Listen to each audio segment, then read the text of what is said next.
One second, Mike. Hang on a second. There we go. Good morning, good afternoon, good evening. Buenos dias. Welcome back to the Sean Atwood channel. I'm Ron Swanson. This is Rqdaily. We're here with Mike. The ladies will be joining us soon. And excited to have him back from the Music Recording Network. We're going to be diving back into the second part of the Ali Carter video today. Ron has bounced back from the land of the dead. And we're also going to be talking about Mr. Burgess, who was called out by Mr. Gene Deal. We're going to be delving into that. Good morning, good afternoon, Maggie. How are you? Hello. Looking fabulous as always, Maggie. I hope you've had a great day. How's your morning been? It's been good. I was just watching so many things about, everything that's happening. Yeah, it's a mess. It is. It's a big mess. And the first thing we're going to Hello, talk about, Casabert. the first thing we're going to talk about this morning, while we just do our 10 to 12 minutes of YouTube algorithmic friendly talk, is we're going to talk about a fundraising charity night that I'm putting on in December. Okay. Now, Mr. Scoville, who we just thought he was a normal guy, right? We just thought Tommy was a normal guy who lives his life. Okay. No reason to fear Tommy Scoville until you find out who Tommy's brother is. Okay. Exactly. Who's called Johnny Scoville. Now let's go down the rabbit hole and have a look at who Johnny Scoville is. Johnny Scoville I'm scared. has a YouTube channel called Chase the Heat. All right. I'm scared. And one day, Mr. Johnny woke up and I don't know what had happened, but he decided to release a product that is called the Tube of Terror. Okay.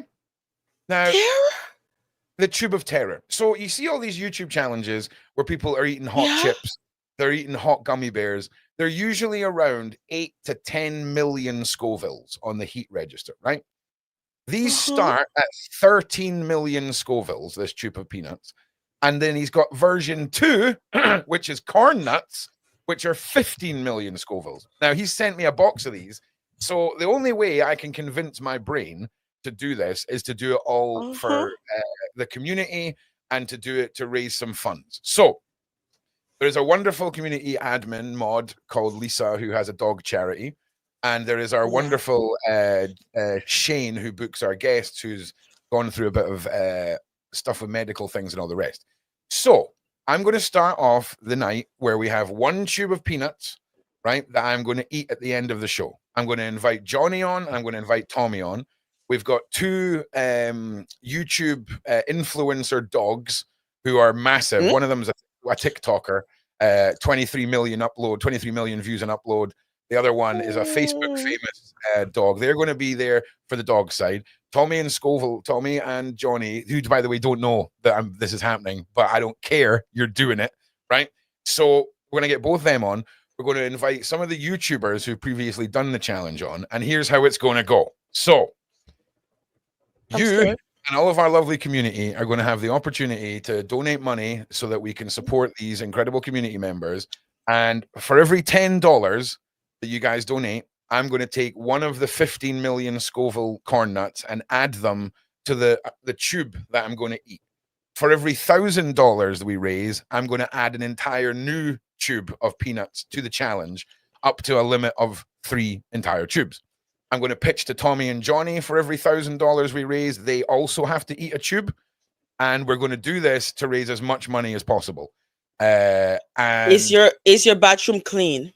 Is your bathroom ready? Listen, it's not even about that. I've started looking at like a headset to hold my mobile phone for when I'm at the pace of like pacing up and down and calling the Scoville brothers every name under the sun. I'll probably attack you, Maggie, for no reason, just because it's going to be too spicy. I need to project how I'm feeling outwards, and I need to do it to the people that I care about and love. Otherwise, someone will get offended. All right, okay. It's just part of the process. Okay, it's just politic. Okay. Don't do it. It's very dangerous. Well, listen. Last night I watched a competitive hot eater eat 13 tubes. Okay, so I think I'll be able to handle maybe a couple of tubes, right? But it's for charity, it's for Shane, it's for the dogs. So my brain will make me do it. Okay. But you bet Your body. listen, no, Maggie, listen. I've done the science, right? So all I need to do is Science. get a dessert spoon.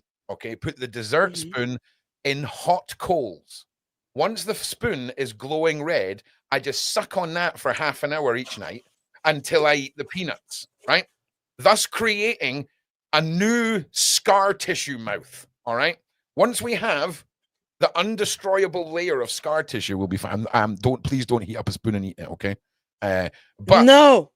I'm telling you now, I'm telling you now, I'm not Mhm. worried about them going in, right? I'm worried about them coming out. Okay. I swear to God, you're gonna have weird little shorts of me crying on the stairs, going, I'm gonna have to do it. I don't want to do it, but I gotta do it. And you know, this ain't gonna end well. So what I thought we No, could it's do. not. So now that we've looked at the wonderful Mr. Scoville, let's talk about culture. Okay, let's talk about culture just for a minute, everyone. So let's go to Yes. YouTube. Let's go to YouTube because there's no way Johnny's got a reputation. I'm definitely the first guy to have done this, right? No. No, Yes, of course. no, yeah, Of no, course. this Of is course. this is where things got scary for me because I Hey, YouTube, smarty girl. I Smarty girl is talking to you. She's telling you that you have a baby on the way. You cannot be doing that. That's fine. The baby's not going to get any. Don't worry. All right, none for the baby. Okay, so we have bread meets food, competitive eater, 5 million views. Okay, looks like he's about to die. We keep scrolling. We see unfamiliar faces. We're going to watch.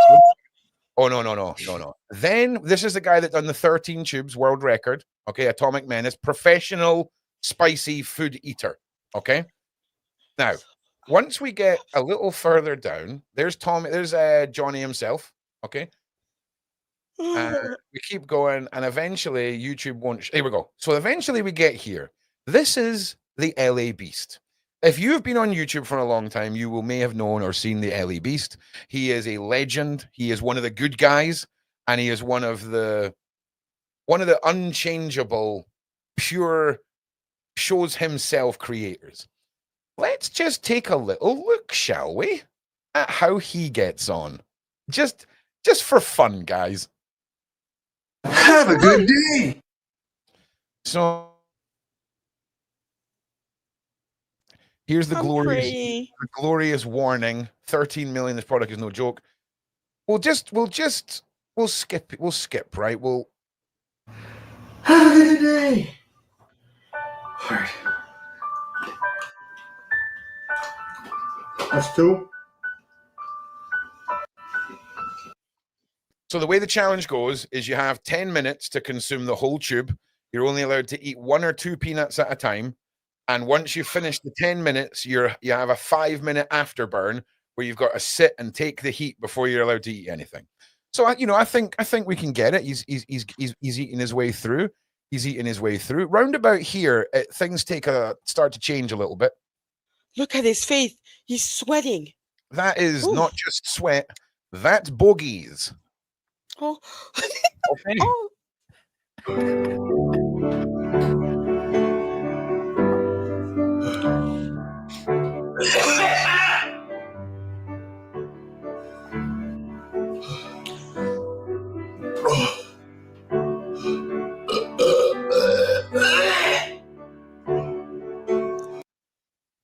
Yeah, everyone can look forward to that coming in December. Here's just another little video of a guy who thought he could do it. And we're approaching 10 minutes, so we're going to be getting on to our topic in just a moment. We have to wait 10-15 minutes before we dive into the main topics. It really helps us with monetization. And yeah, no, it never ends well. That's all I'm saying. Now, the version 2 of this, LA Beast ate up a tree, and he got halfway through the tube and then just had to leave, right? Okay. What? He got halfway through the damn tube and had to leave. Okay, that's why it's $10. Every time it's $10 donation, I'll add one of the 15 million nuts to my tube. Okay, and there's 2 full tubes of corn nuts. All right, so yeah, this is Little Miss Madhead, you're gonna suffer after that, and she's right. Listen, it's for the good of the community. It's for the doggos. It's for Lisa. It's for Shane. And What about your bottom? Yeah, it's fine. It's fine. It'll be fine. Your bottom is already. Yeah, it's okay. Listen, it goes through enough. I'll sit down. Or I'll do an 8-hour live stream. Wait till it's numb, and then go to the toilet. That's what we'll do. Ron. Yeah. I know. Thank you, Matt. I have been quiet because I think I'm gonna speak for American Black people. We don't do that stuff. We don't do it. There is no way in the world. What make it so bad? I know I have a cold. I've been muting. I've been trying to do things and everything. Now I'm ready. Okay. There is no way in the world. I don't even want to put hot sauce on a sandwich. Oh, I hate spicy food. Like I've got. Gonna do this? So you're gonna do this peanut challenge, Ron? No, I am going to put my neck on the line and know that my community will pay a lot of money to see me suffer and turn Sean's channel into a politically acceptable red room for the good of mankind. All right. Then let me know when that happened, because I will donate, because I want to see that red. You know what? I need to bust your chops anyway. So this is gonna be my way to get back to busting your chops, buddy. that is now I add that to everyone who would want to bust my chops that I've busted the chops of for the last 2 years. That's right. Everybody donate and let's see him. Should we give him 2 packages? Yes. Should I? Let's go. Let's all relax. This is we're all friends here. But yeah, now put the baby friends, wipe, huh? Okay. put the baby wipes in the freezer. I think that's a freaking great idea. I think that is going to be much needed. Where is Dan? Where is what Dan? we're going to do before we Where is dive Dan? into sorry, Maggie, can you go? Where is Dan? She needs to stop this madness. Also, Ron, I thought, look, hey, Ron, I thought you were gonna bust my chops over. This guy is crazy. He can't even spell his own name. People, my team had to call me and say, "You spelled your name wrong." I told y'all I don't know how to do this stuff. Yeah, listen, there's one thing I'll never call you out on, and that is spelling. I've reinvented the English language and call it Rwonglish because I can't spell nothing, mate. Rwonglish. It's a fact, yo. Right. It's so, almost like if you spell it close enough, you should say, "Well, you got the point." Yes. Yeah, don't tell me I've misspelt something. If you can still if I spell the word better and I leave out a T, don't tell me you can't read that. You're now the Goomba for like telling me about it. Do you know what I'm saying? Also, if you haven't watched The Penguin yet, So good. I'm telling you now. Wow. Okay. Wow. Dude, I'm telling you now. Colin Farrell. 1.5 episodes in, and it is the graphic novel TV series that grown-ups have been waiting for, who enjoy the Batverse. Do you know what I'm saying? Well, listen. Did you finish? No. I'm only an episode and a half in. Like I'm only an episode and a half in. So You're gonna see. It's gonna be crazy. I can't wait. Well, listen, everyone. Before we dive into our Ali Carter, we had Gene Deal was calling out Tony Burgess. Jesus Christ, Courtney Burgess. So we're going to start off with that because I think as the show grows, the audience grows, and I'd rather dedicate the larger portion of the show to Ali Carter's side of stuff and really give her the stage and dive into her part of her story. Of course, Mike is with us and he recorded the video. We're doing a bit of a meta YouTube thing. Mike's going to be watching himself reacting to Ali Carter. Okay, because you want to find that funny to Courtney Burgess and Gene Deal. Right. That's how I saw it. Yeah, that's how I saw it. This is not my video that I reacted to. No. I didn't know that. We're gonna go and find your one.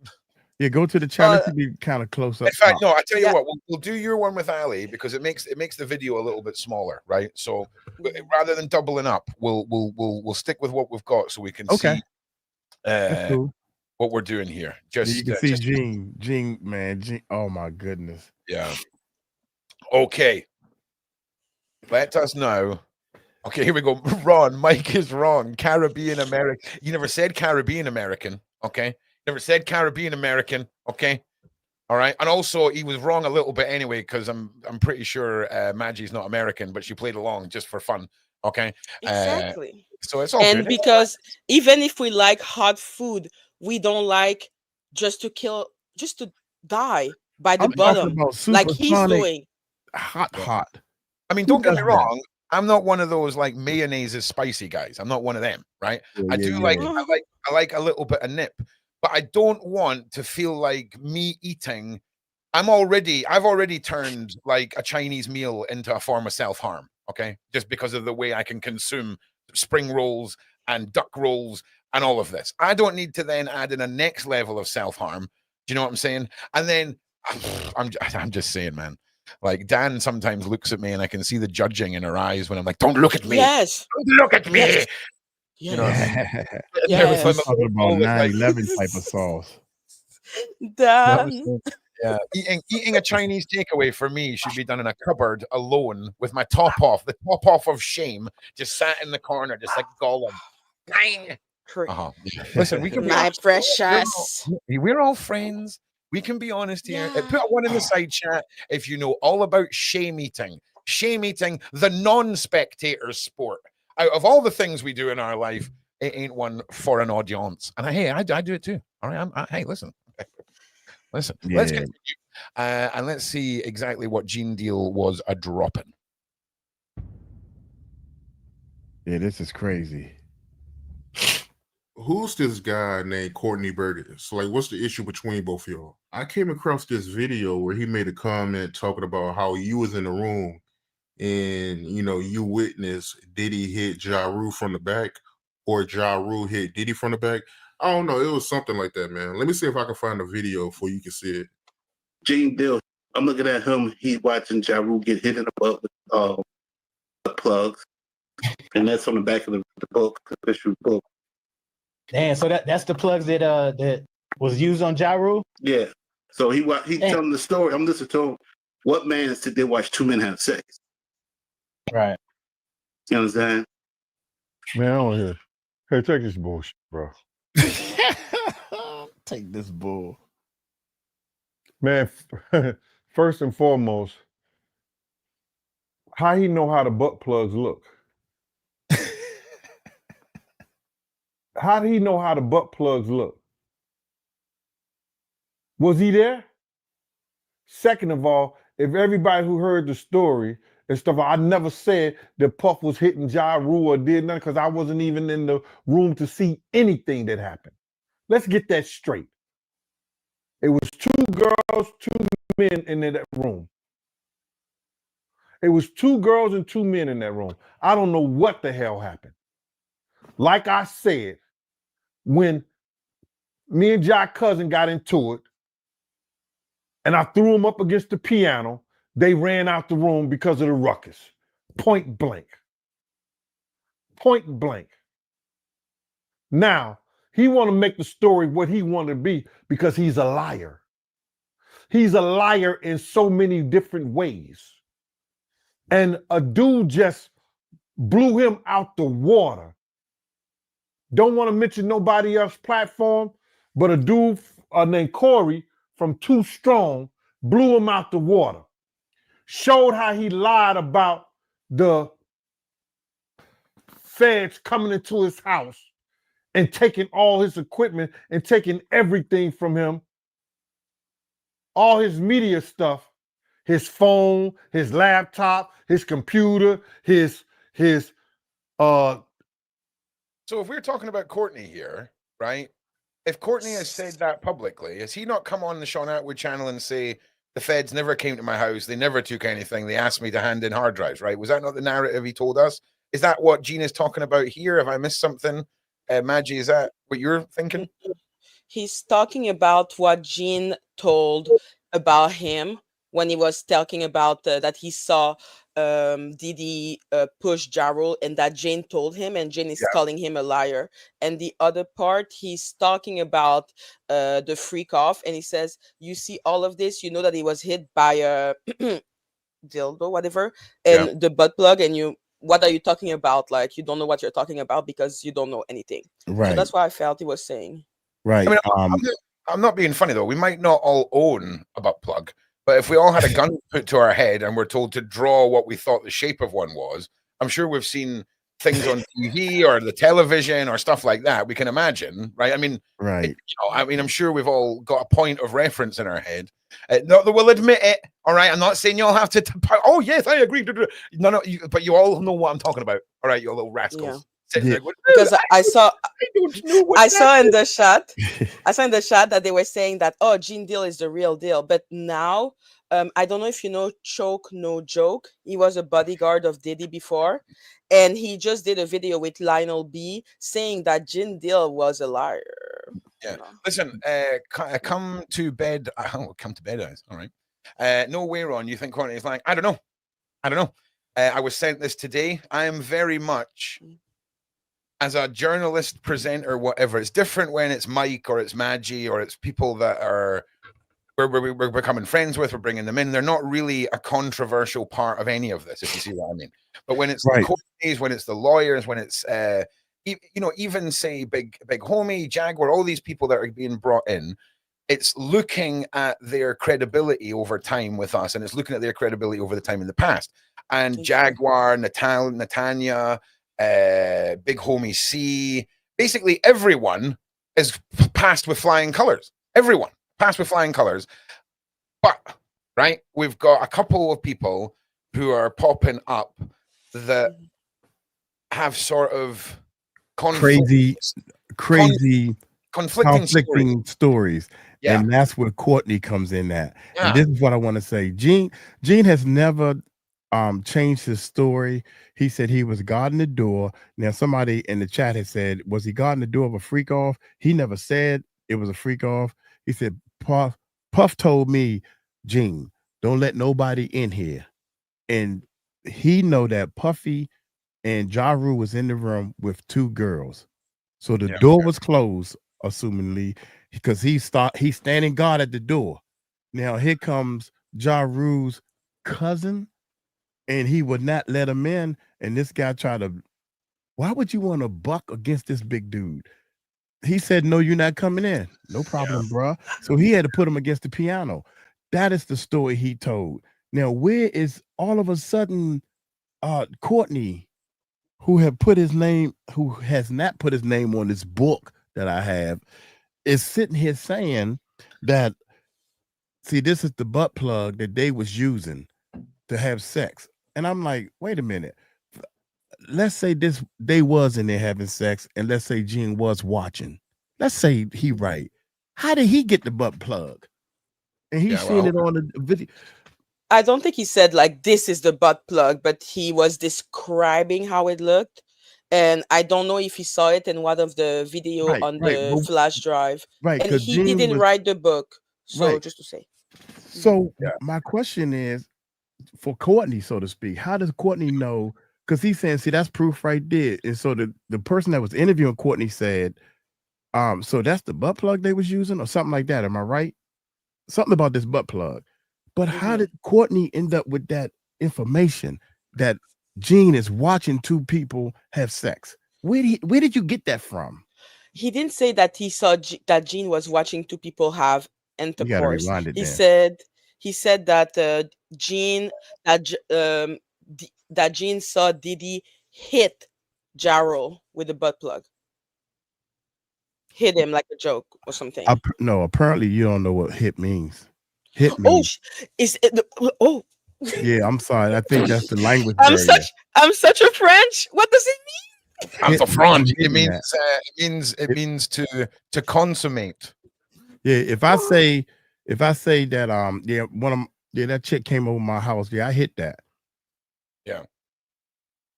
That's what that means. That's the Look at her little face. Look at her I wish Letitia was here to have learned that. She would have had that same face. Be brilliant. She's in fact, I tell you what, Letitia's the only person I know that wouldn't be able to draw the shape of a butt plug is Letitia. She'd be the only one shot in the head because she'll draw. That's all I'm saying. All right. So let me just jump on a couple. First of all, Kozo boys. When I say everyone passed, I mean when it comes on the greater scale of when you weigh up data based off of trolling, haters, people calling out, and clout chase and all this kind of stuff, you're always going to have people that are trying to feed off of some of the main characters in the Didosphere, right? And you've got to take that into account when you're looking at people's credibility and what they're saying and all the rest of it. And for me, everyone's doing good. Everyone is doing good that we've got involved with. And again, for Everyone? me, other than a few people that are But popping you said up. everyone, though. I just want to see what if you. Oh, just spill my drink. All right, hang on. I just had You a said disaster. everyone, and Yeah. there's a couple of people that's talking and doing different things that I'm still investigating. But Okay. once I've realized, once you done, it's not one mistake, it's not two mistakes, it's three mistakes, and you just keep on making mistakes, then I cut you Yeah, but under you know your what? ankle. It's even weirder, right? It's like we're talking about a guy that we should all be celebrating. It's like, oh, he's handed in the evidence. It's great. And it seems like all of the stuff that's popping up as lies are stuff you just wouldn't lie about. It just seems so. It's like you've forgotten your lines. Do you see what I Right. mean? That's what it feels like, right? But then at the same time, You I just stuck on don't. the wrong points. It's just These odd. liars. You trying to prove the wrong points. Ah, You it's weren't weird. about somebody he watched, and he said that. I think because I did the reaction to the video. He said, why would you want to watch two grown men have sex? So he's insinuating that Gene is watching Puffy and whatever Ja that boy name is, Ja Ja Rule. Rule, yeah. Because I don't too much like Ja Rule too much, but I like his music, and I think he good at what he did. I think he got mixed up in the wrong stuff. Shame Yeah. on you for doing And that. here's the Go ahead. thing, just to be clear, all the points that I'm assuming we're going to hear about Courtney are all about these points where I think it's like he's telling different stories that are stories that don't need to even be told. Don't need to be told. Don't even need to be told. And Like, don't even again, this I cannot believe this, man. It's everybody that's human. If rest in peace to Kim, if she gave me these documents, if she gave me the documents, I wouldn't print it.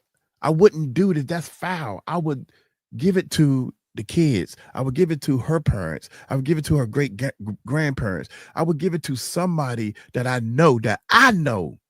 What that if, I would- Mike, what if she told you I'm gonna you ask can't a give this question. to my family, you can't give this to my kids. It needs Right. to be somebody who can put this out there because do you see what I mean? It would entirely point. depend on the wishes, if that makes sense. I agree with you. I agree with you from a morality. Like if I found it in the street, right, I would return it to the family. Do you see what I mean? Exactly, like a But cell if phone. If Kim had said to me, "This is what needs to happen," that's probably what even if it made me look like a complete dick in the Right. whole story, I would you'd have to do it, right? Right. But I the wouldn't last put time that he was talking, Go ahead, he go ahead. made it seem like he was really about Tupac, and that the book, the more the people put into it, the more it had something to do with Kim. But that because there is a chapter in the book that is entirely about Tupac and Biggie. Like one or two chapter of a really small book. So from what he was saying the last time with Jaguar and Ariel and everyone, he was saying that that's why he said he was doing it for Tupac, because the point was to denounce who did what to Tupac, but then the people that he couldn't name putting more stuff about Kim. Okay, so here's the thing. We're going to get, before we move on, right, I'm going to hit you with lecture time with Ron, all right? We're going to talk a little bit about espionage, all right? So when it comes to information, when it comes to the internet, and when it comes to time management, all right? Yeah. They are individuals that we just generally call shills, right? That are counter working against everything we're doing. So they're people that go on podcasts and they do conflicting stories that get everyone talking. They get people talking about these weird points that seem meaningless. And all of a sudden, your time management seems to now be where they want your time management to be, right? which is on the time waste holes. It's where you're going to find nothing. And then all of a sudden, these characters are going to disappear. And they'll disappear around about the time we get given something else, some juicy headlines, maybe. Because if you look at how many headlines were coming out up until the point where some characters came and inserted themselves, it's almost like we're getting set up for the next set of headlines. It's almost like we're getting, hang on a minute. It's almost like there's something a little suspicious going on. You know? I'm not superstitious, but I'm a little stitious. You know what I'm saying? You know what I'm saying? About Courtney? About no, because I'm not naming anyone in that. I'm just saying. Hello, Shane. No, I'm just about the saying, whole system. Good morning. Good morning. all good I'm morning. saying is we need to be aware. We're Right. talking about somebody who's in jail that is almost a billionaire. His two friends, Shmonshay and Shmee, right, who are worth 3 billion, and then some mad vodka making company worth 50 billion. Okay, and that's before we even get to the people who run them, cause people usually they're worth even more. Right. So when we start getting in the grand scheme of it, and then we apply the age-old American way of you get the legal outcome you can afford. All right. Yeah. Let's say, for example, you own a company that does 50 billion a year, and you get done for accidentally employing, say, 20,000 12-year-old Chinese children to produce your product, and the world goes, no, we will fine you, and you get a $200 million fine. Right? What difference does that make to you? The $50 billion strong company. These don't often get referred to as fines anymore. They get referred to as the cost of business. Okay. Yes, exactly. We ain't naming names. I'm just talking hypothetically here. You're right. We're talking about a play that we're all collectively writing. Okay. Hey, Ron, that's happening to me right now. Just saying, my guy. It's happening to me right now. I got to take down something in my backyard, and the fine is $116. I'm like, oh, I'm sorry. Okay, yes, sir. I don't, it's madness, man. It's a madness, honestly. Hang on. It's gonna cost me only $300 to get rid of it. Yeah. And that's peanuts compared. I'm not bragging or anything. I'm just saying it ain't $1 billion, but at the same time, great point, because I'm going through that right now. I'm like, dude, I got bigger fish to fry. Man. Tax write-offs. Yes, I went looking at. Now, Shane, how you? Sorry, apologies, Mike. Hey, Shane. Mr. Mike Cross and everyone. Hello, Mr. Cross. It was good speaking with you last night, sir. Thank you. You are the man. Hey, I'm letting everybody know that's listening to this podcast. These people are the coolest. I have never in my life met cool people. I've met all behind one hole. Thank you, man. I appreciate it. I'm just trying to be like y'all now. I got a cold, y'all, so I'm gonna mute up. Go ahead, Shane. Go ahead. No, just wanted to say good morning to everybody, and got another good show coming on tonight, so it's going to be pretty wild. Hello, Miss Badgie and Mr. Ronster. I've not talked about the show tonight, Shane. I've not talked about the show tonight. Why don't you plug your X-Men talent for us all? My X-Men talent. We have got Mr. Ronnie Bow coming on tonight, 3 p.m. Eastern and 8 p.m. UK time. Then after Mr. Ronnie Bow, we have Mr. Lionel, the comic, the lawyer, the man, followed by Hollywood Wade, and then finishing up again with the Mr. Sniffly and Mike Cross coming on at the end. So okay, wicked. And you got a good night lined up. You can look forward to another one of those 8 o'clock till 1 o'clock. Ron descends into madness at about midnight streams. All right. Yeah, I think we have Sean in the beginning with Mr. Ronnie Bow, and I think Sean will be on with Lionel, and then I think Ron, you'll be stepping in somewhere in the middle of that, I believe. So yeah, something like that, man. Yeah, so it'll be good, guys. You're going to have a good conversation with Ronnie. He is going to be on talking about his time with R. Kelly, but going to be primarily talking about the man's name starts with a J and ends with a Z. And his time in relationship with him over the years. So should be very interesting to learn some of the secrets of the elite. That's for sure. So hell yeah. Well, look, we're looking forward to it. thanks for filling us in on that, my brother. And we're going to get back to our first video that we're watching today. Also, put one in the side chat if you think Gene Deal looks like he's about to burst into song in this particular. Well, guys, I gotta get ready for a doctor's appointment, so I will see you all tonight. And love and care and all that good stuff. And gentlemen and ladies, talk to you then. All right, brother. Peace. All right, take care. See y'all. Oh, it's the Mike Tyson fight tonight. Oh yeah. Okay, so once the when are you sleeping? When the stream ends tonight, it will be we'll have to do something on Discord. I'm going to get in so much trouble from Dan. If you're watching this, Dan, I'm so sorry. It's work related. It's work related. No. Wait a minute. Mike Tyson is fighting that YouTube guy tonight? Yeah. Oh, I got to get that. What? I didn't even know. Yeah, you just have to get freaking. I canceled I rage quit Netflix earlier this year. I was like, no. Do you know what it was like? It was like the girlfriend that was the bad partner in the relationship. And for months and months, I put up with her crap. She wasn't making any new TV shows. She wasn't putting any new movies out. She was making remakes of crap. And I'm like, no, Netflix, I don't need you in my life. And I gathered up the strength and I packed her bags and I canceled. And you packed her bag. I packed her bag and I slammed that door and I've not even looked back. And then she's come back with a new look, right? She's roped me in with a little sparkle dress and the little heel and all that stuff. And here we go. We're signing back up. So she's roped me in for 2 months because I ain't quitting it at Christmas. You're only going to bring out something at Christmas. But come January, you're getting sent packing, biatch. Packing. Right. Okay, let's get back into this. Anita says Netflix sucks. Hey, so you can I have Netflix. I can just turn it on and watch it, or I have to pay something for like a prepaid pay-per-view. I think you have to pay. You have to pay on top of Netflix. No, not just watch the fight. Netflix.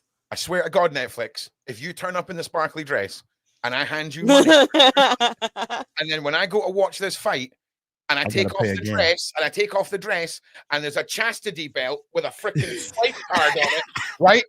I'm telling you now. Did it ever happen to you? No, listen. No, you got to pay to see the dress. And when you take the dress off, you got to pay to get into the dress. Oh my! Yes. I hope not. I'm watching you, Netflix. I'm watching you. All right. You had me with the whole. Oh, Squid Games. And then what? 3 years we're waiting for the next one. And you totally shafted the Korean dude that wrote it. Nice one, love. Nice one. Yeah. You're the girl, Netflix, that goes to the Korean guy, I think wakes all his dreams come true, and then sends pictures to his wife of what you got up to just to be a biatch. Okay? For no other reason. Who is the Korean guy? What? The guy that wrote Squid Games. You got no residuals. You got paid a flat fee for it to go on Netflix. No residuals, nothing. Netflix went on to make $100 million. No, more than that, obviously. And it became one of the biggest seasons they've ever done. And it was a bit of a controversy. Yes. Season 2 is coming. They better give him residual this time. Yeah, they just bought the copyright and then just chained him in a room and went, you can either be part of this, right? Or you can just... the trailer? No, I've not. You saw the trailer? Don't have Netflix. I closed my curtains. It's on YouTube. It's a trailer. Mate. I'm sorry. If I locked out Netflix, I closed the curtains on her so she couldn't turn up with her trailers going, look what I've got. So but I can't wait to see it. Right, let's go. We're rolling. Producing equipment. He said the feds took all of that shit. He lied about the dates. He lied about the time. His lawyer even straightened him out and said that the marshals never went in his house. They was just there to subpoena him. The dude's a liar. He's trying to do a money grab. You understand? He was a failed producer. He want to talk shit. Now he's going around saying he's doing this for Pac. All the time we've been talking about Tupac and Puff and all this for all these years, he pops up out the blue and he was Pac's best friend. This dude is a liar, brother. He's so much a liar, he's sitting up there and he want to fool himself and talk about What do you want to do to Big Gene? Bro, what Gene supposed to be doing when you doing what you say you want to do? You don't want that, bro.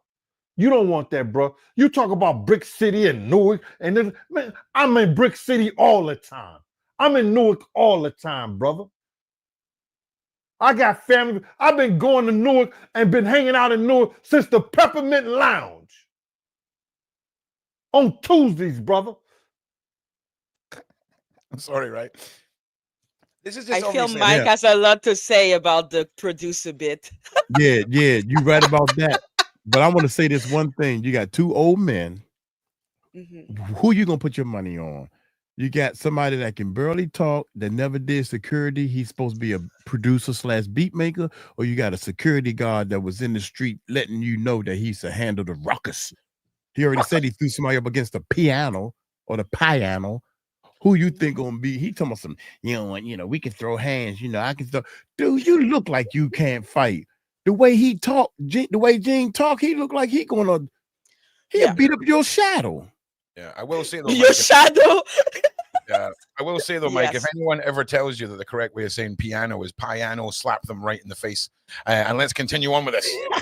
Say piano. Piano. No, Yeah. I said piano. That's a joke. Piano. I always Yeah. say piano because Yeah, it's people that play instruments joke, right? I can tell that's like a Yeah. thing. Yeah, I it's a wish nerd joke. if I could have two talents, right?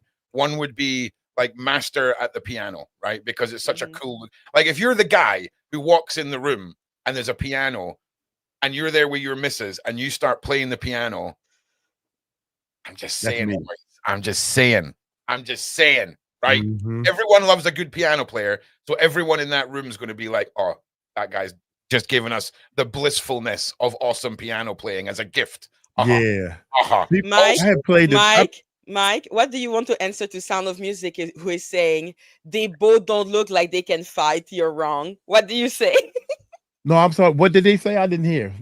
They say that they believe that Gene Deal and Courtney cannot fight. What do you answer? Because they look like two old men right now. They both look sloppy and like they passed their fighting time. And that's we about to see that tonight. We about to see that tonight. If he charges at you and grabs you around both your arms and slams you in a piano, you're done. You're done. Right. Gravitate on Gene and Courtney's side. If they get a hold of you and just pancake you into the floor, you're done, mate. You're done. Right. But because he was a bodyguard and because he did they say he's not a police, but he done did armed protection. We have had training. I had armed protection. We have some type of training. I'm not saying that Courtney don't have no training at all. No, do you know what? I think looking at what I didn't see that. I think Courtney spent the first like 30 years of his life as some deep undercover operation agent for the CIA and done so many things to save us from like global terrorism that you had to get like Men in Black memory wiped, and he's just been memory wiped so many times for the top secret stuff he's done. He's now just a shell. And they're like, do you know what? Let's give him some airtime on the Diddy case. Let's give him some evidence. Let's Men in Black flash him, give him a story, and then get him on the internet. All right, anyway, let's carry on. But they didn't flash his fighting skills. Is that what you're saying? No, listen, I'm not saying anything about anyone's fighting skills. No, I will I'm say just this. saying, if I had to put my money on the fighting skills right now today, who would win? Gene would win, hands down. Listen, and y'all know well, what about if the massive glasses that Courtney wears are more of a gift because he's so deadly? He wears glasses so big that no one will hit him because you don't hit a guy with glasses. It's when those glasses come off, right? When he goes, do you see? You see the big, you don't hit the guy with glasses sign, right? Once that comes off, the Wolverine claws come out, and like he just evolves. I'm not saying that's a real thing. I'm just talking. Let's continue. I've been hanging out in North System. I thought you were gonna say that the glasses had some superpower. No. He's just making it clear you don't want to hit the man with glasses. Don't take them off. If I've got to take these off, because he's got like a tiny machine that helps him, because those are big ass glasses, right? You know what I'm saying? It's like a 4-day operation for a ground crew to get those bad boys off. Can I ask you a question to both of you? Yeah. So now that you've watched 4 minutes, and I know, Mike, you saw all of it, what is your impression? Who is more believable at the moment?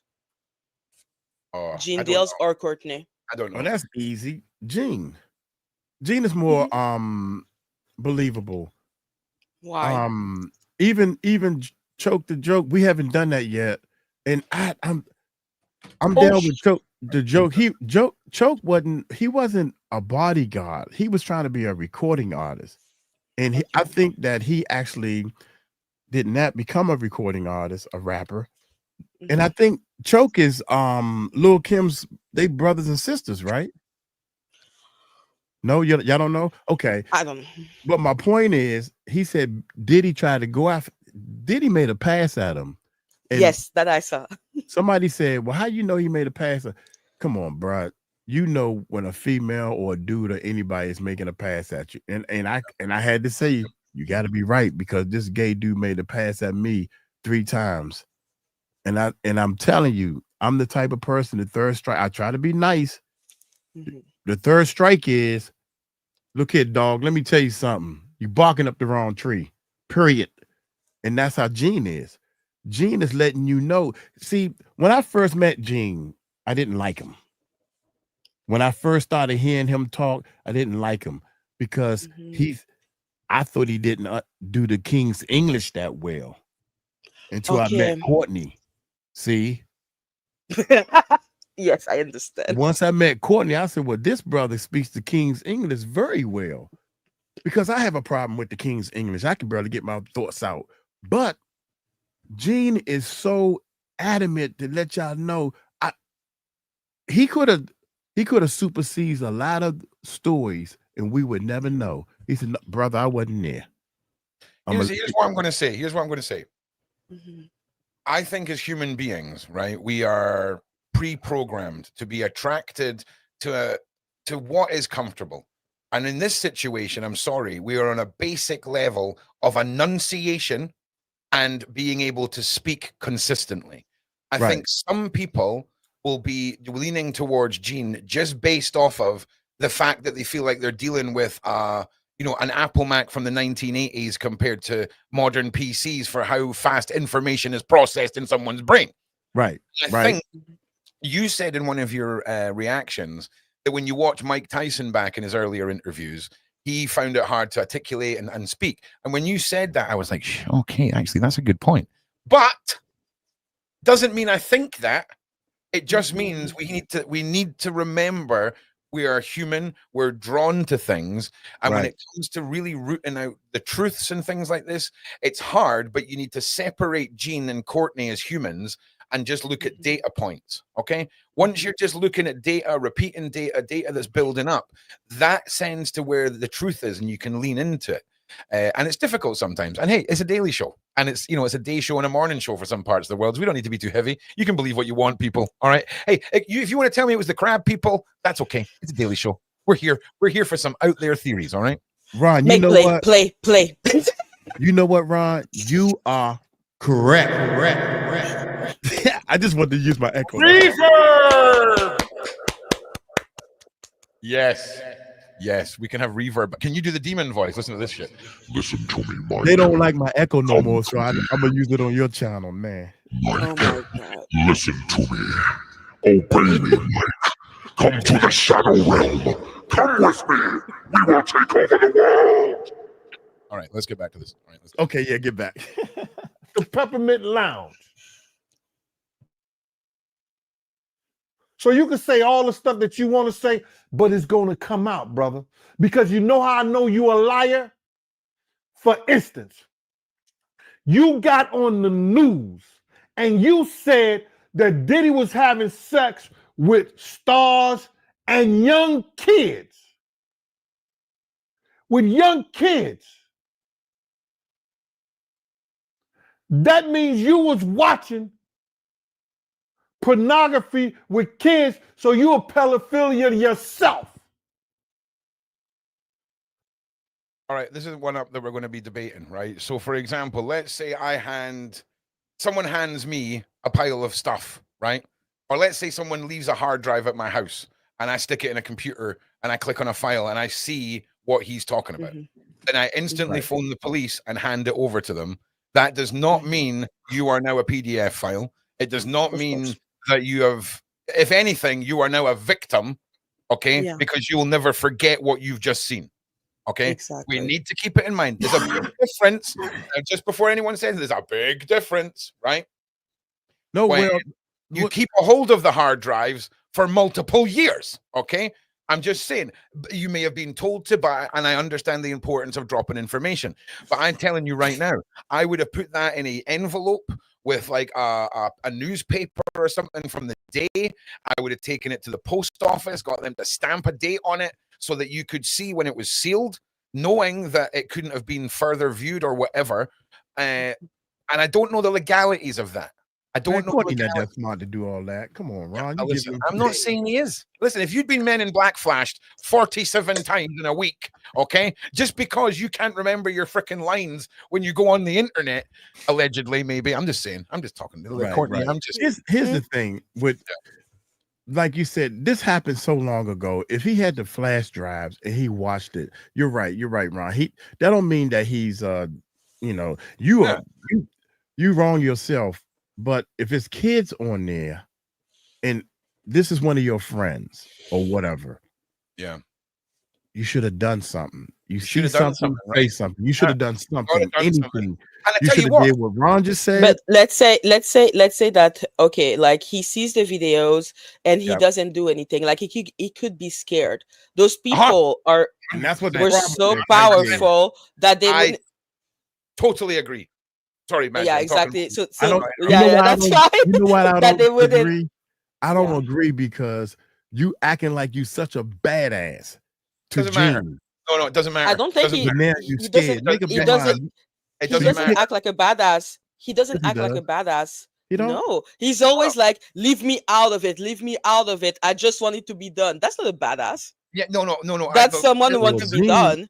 It- And it's a- also, I wanted to say okay. an argument that I like that Gene Deals was saying Okay. was more about the fact that, okay, you see that, and then you try still to sell the tape to the people who did the act. On the black That market. is what exactly. That is a thing that I cannot defend Courtney from.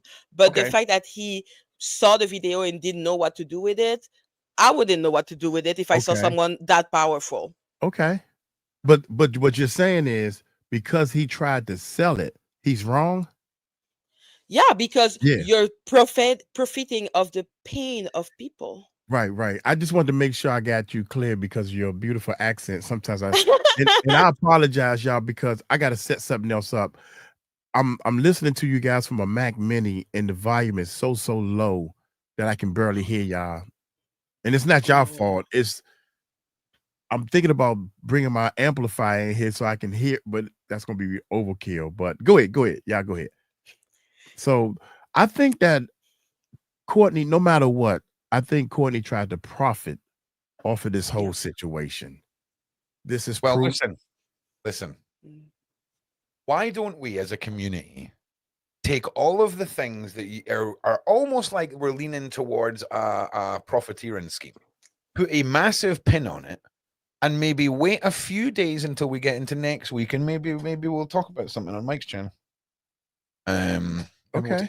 We'll talk about something, Mike. We'll talk about something. I just want to say, it's an interesting one. We don't know all the facts. All right, we are speculating. A lot of the stuff we're talking about is allegedlys. And someone in the side chat said, your words are not receipts. And I think that's another good point for everyone to remember.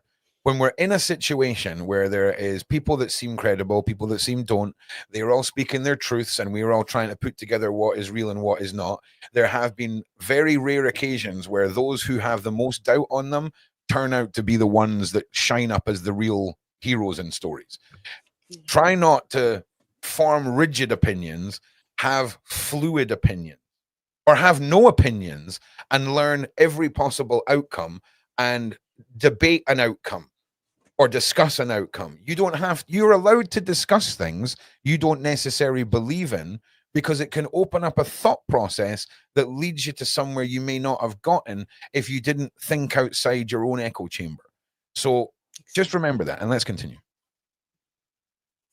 When you saw that on camera, by law, you were supposed to contact the authorities and tell them Instead of doing that, brother, you was trying to sell it on the black market underground.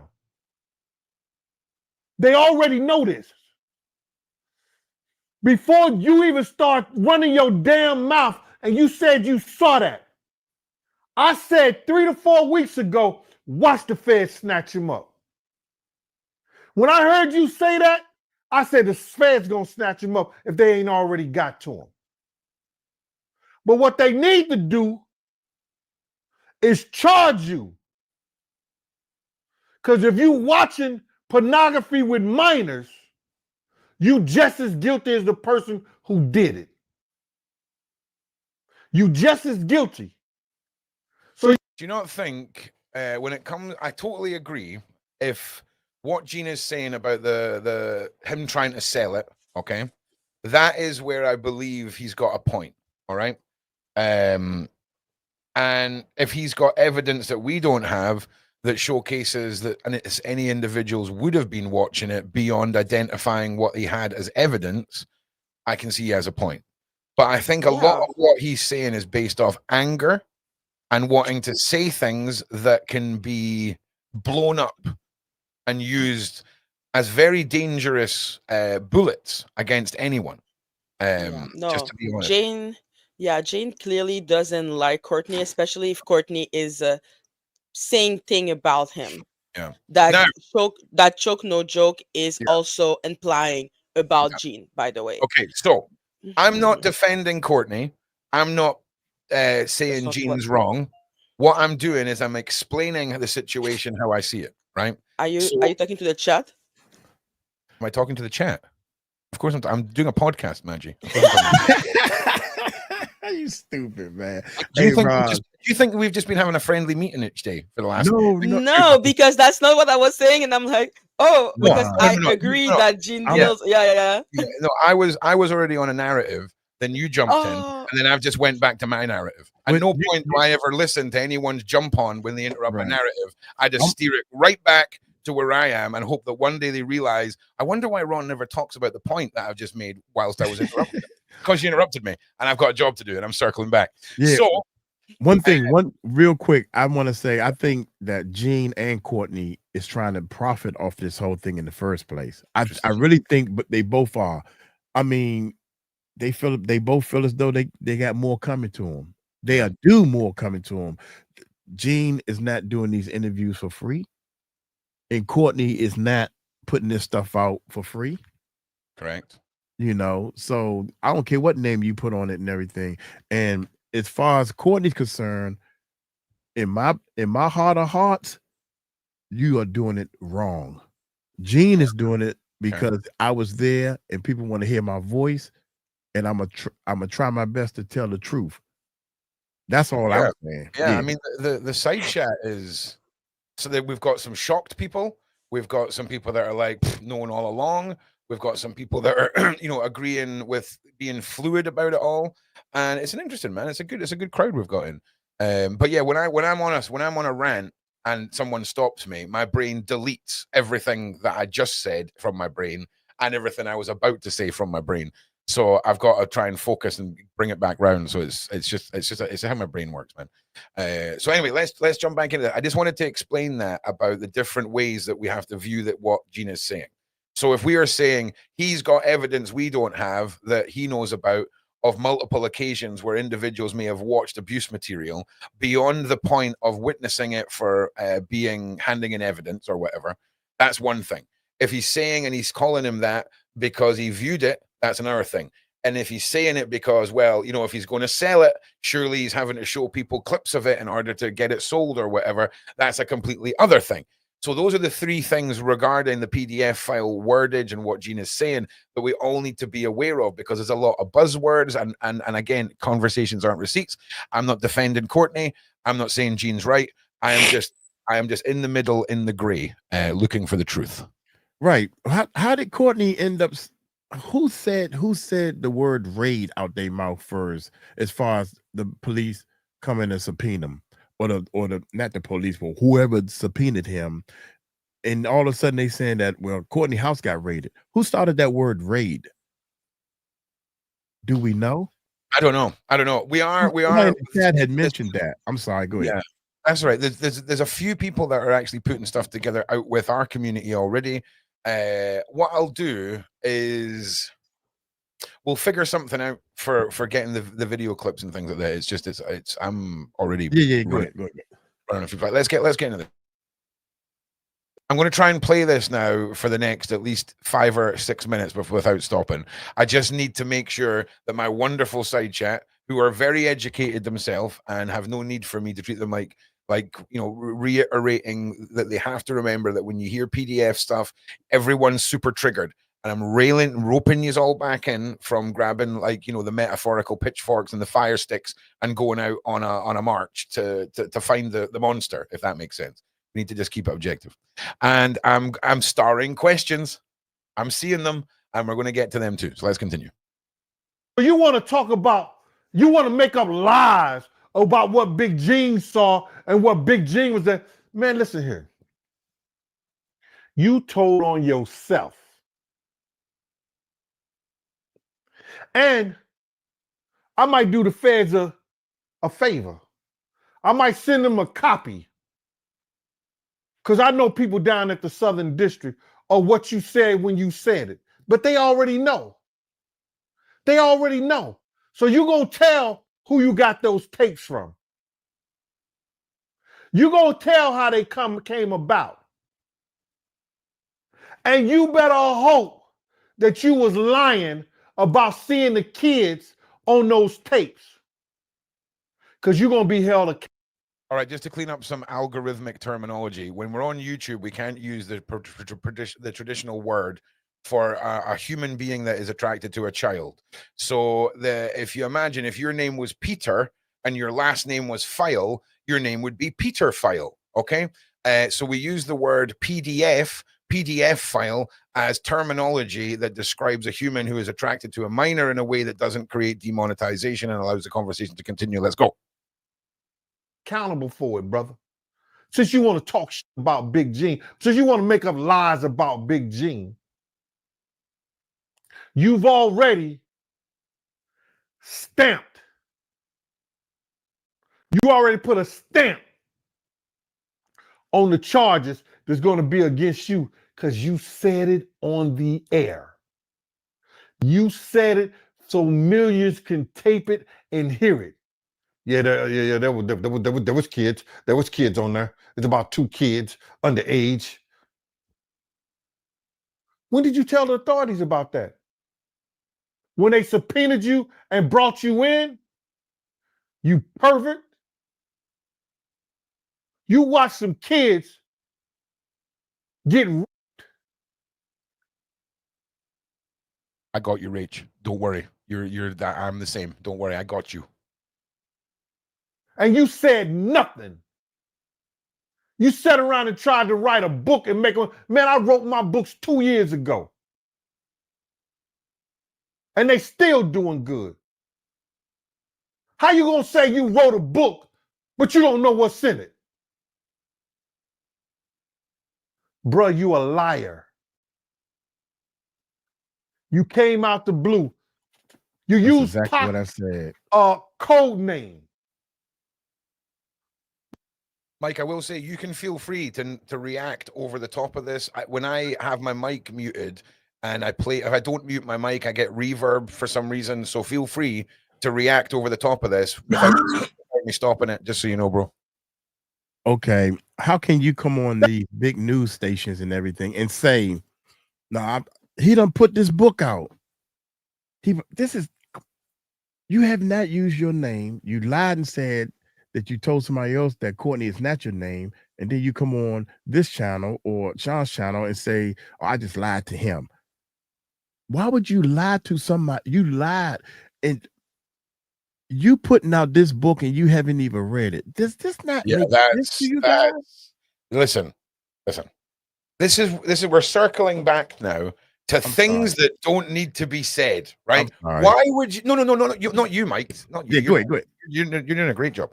With Courtney, why would you ever say you've not read? What difference to the story does it make? Exactly. You've not read it, right? Why tell us that? Like, don't get me wrong. See, if it was you and me, Mike, and we're at a dinner party, right? And we're Right. sitting around, and Courtney's like, "Oh, you know, I published it, but you know, I never read it." We'd all be sitting there, and we would just let it slide, and we'd move on. This is the internet, Courtney. Okay, this is the internet. People are not going to let it go. All right, they're not going to let it go. They're not going to let it go. It's just the way it goes, man. Telling somebody you did not even read the book that you published is bringing what, less value to you or more value to you? Why would you say that? You know why? Because you're not playing with a full deck, my brother. That's all I'm saying. Here, Dan Campbell, right? And again, because we're not an echo chamber here, Dan Campbell's made it, but Gene will be taken by the feds too. He's seen way more and done more than he tells with his time side by side with Diddy. He's just as bad, actually worse. Of course, all allegedlys. But I just wanted to keep it. You know, I'm not just here for the echo chamber. I don't need you all to agree with me, and I am open to discussing and having everyone's point of view, because echo I agree with him. I Yeah. agree with him. I think Gene is going to get picked up.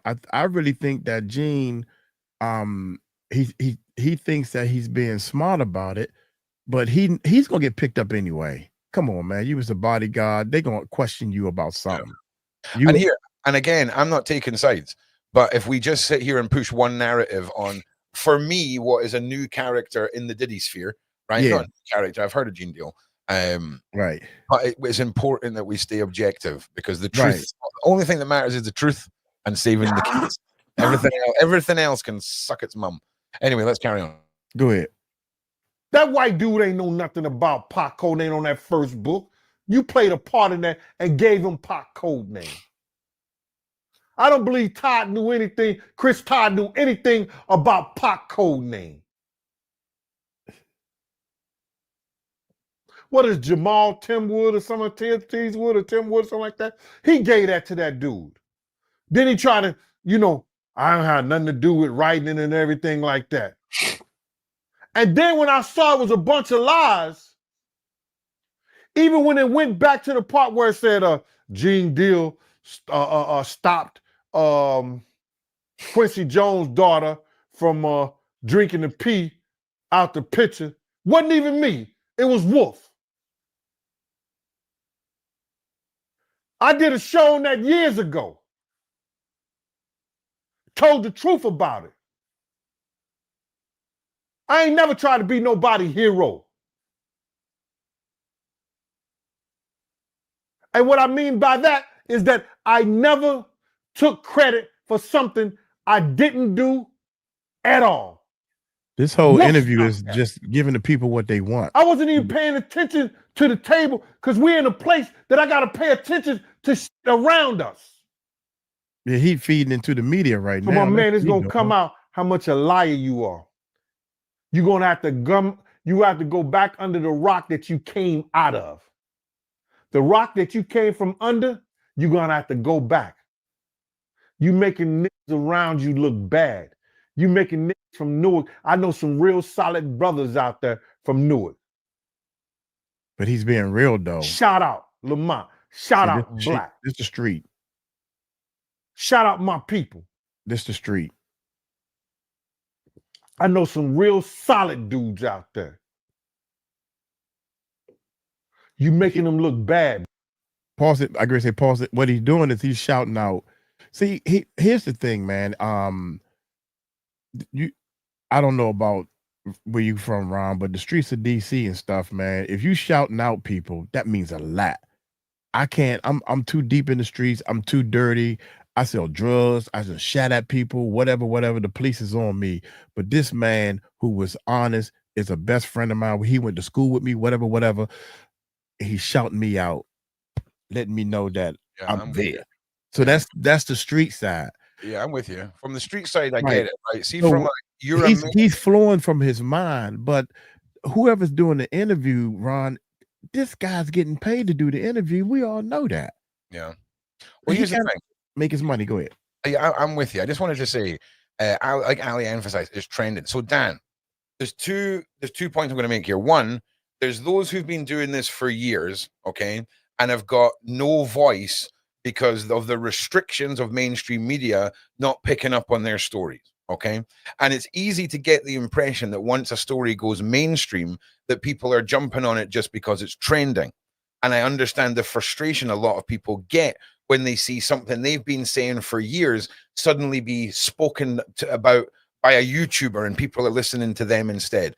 I completely get why people can get upset with a trending topic, Right. and that kind of format. I also want to say, Gene, if you ever see this, right, no man over the age of 25 should ever sit and do an interview with a single earbud in his ear. Okay, you're a grown man. Take the earbud out. Okay, because all I'm saying, mate, is if anyone's ever going to turn around and say anyone could be getting coached or fed lines or anything like that, it ain't a good look, my G. Anyway, let's carry on. Great point, Ron. Great point. I never looked at that, but I mean, that's part of his street culture. Right. You know, I got to show, I got an earbud, you know. Yeah, I get it. I get that. Yeah. I get that. I'm just a dude judging another dude who's Right, calling right. you another dude. And when it comes to the internet, little details like this Right. are things that people can make. Someone can make a whole hour of content just throwing Right. out a Dan, conspiracy that's never heard of Diddy, never heard of Gene, but just based off of internet lunacy could do a whole thing about, well, he's Right. the only one with the earbud in, right? If we're going to talk And- about people being fed lines, I'm just saying, and and I'm not saying Dan, that's what happened. I'm not saying that's what's happening. It's just an just to piggyback off of what Dan Campbell was saying, you know, about what's trending.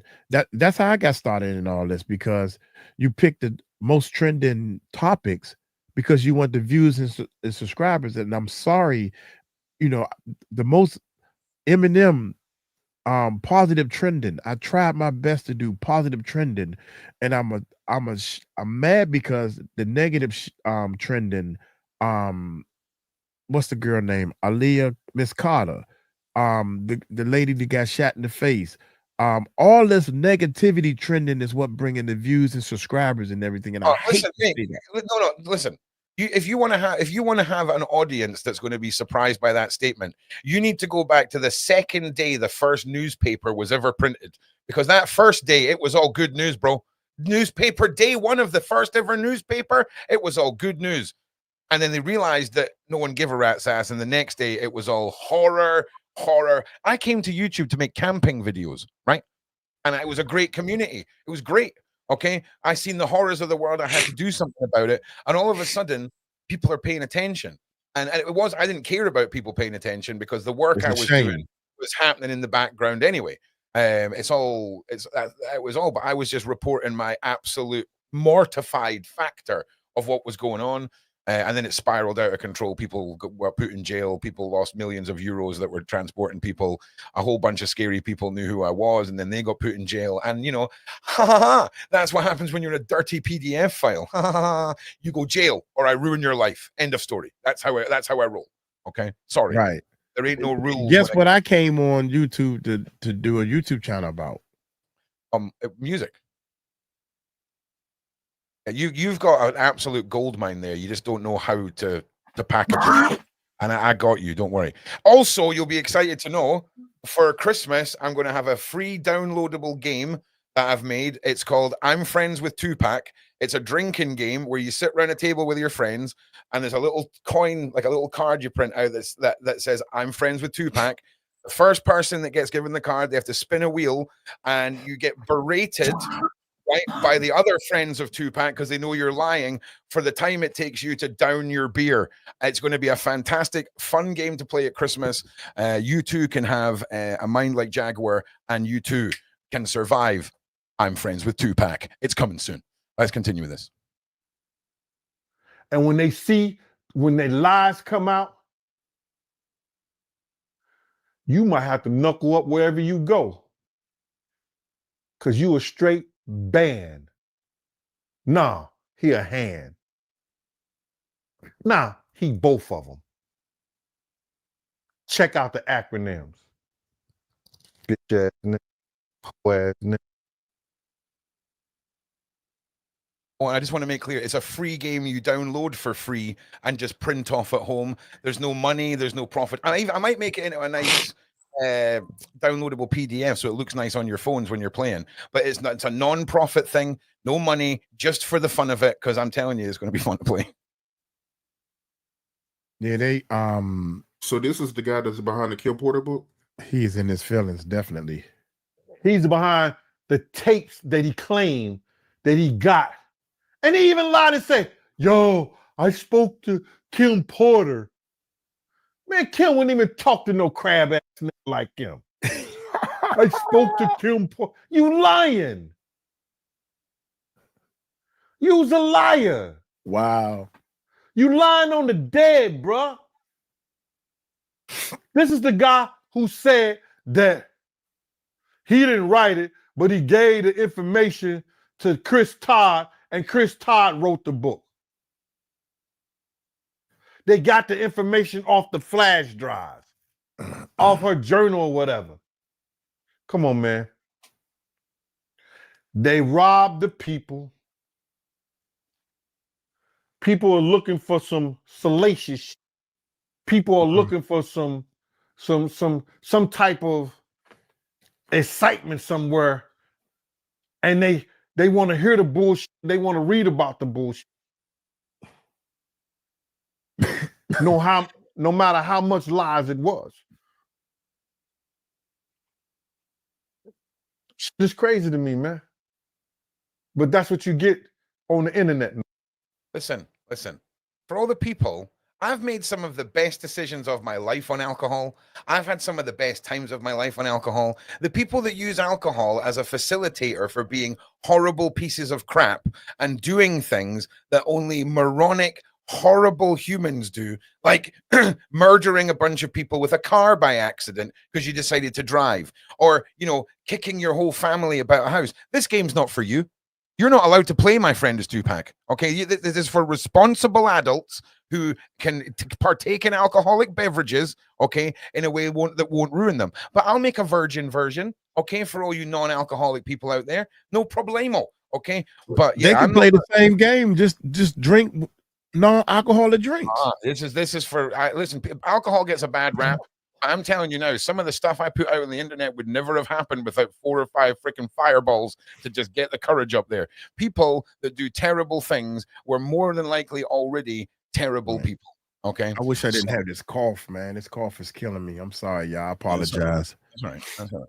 So I understand victims and survivors of all of this is horrible, right? It's horrible, and I understand that, but it's a fact of life. It is the world that we live in.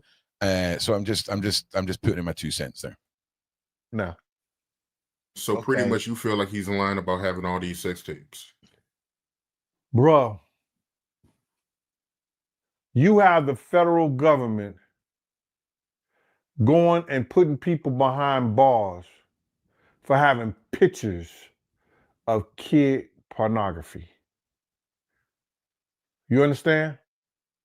You got the federal government putting people behind bars with tapes of child pornography. It's 2 things you can't do in this country and call yourself getting away with it. That's child pornography and beating or fucking with some animals. They will put you under the jail for fucking up some animals, beating some animals, misuse of animals, animal cruelty, and child pornography. This dude was watching child pornography, as he said himself. I'm not making this stuff, Mike. You need to tell your engineers to go back, and when I come to this part, put in your story when he said himself, yeah, there was kids on the tapes. And it shows I wasn't lying. How you know it was kids on the tape having sex with Puff? Having sex. How you know that? Unless you watched it, you pervert. Get out of here, man. You ain't no real man. You some old clown ass niggas trying to portray, yo, I'm from Newark. All that's telling me is you a long way from motherfucking home, nigga. Don't mean nothing to me. You saying where you from don't mean nothing to me.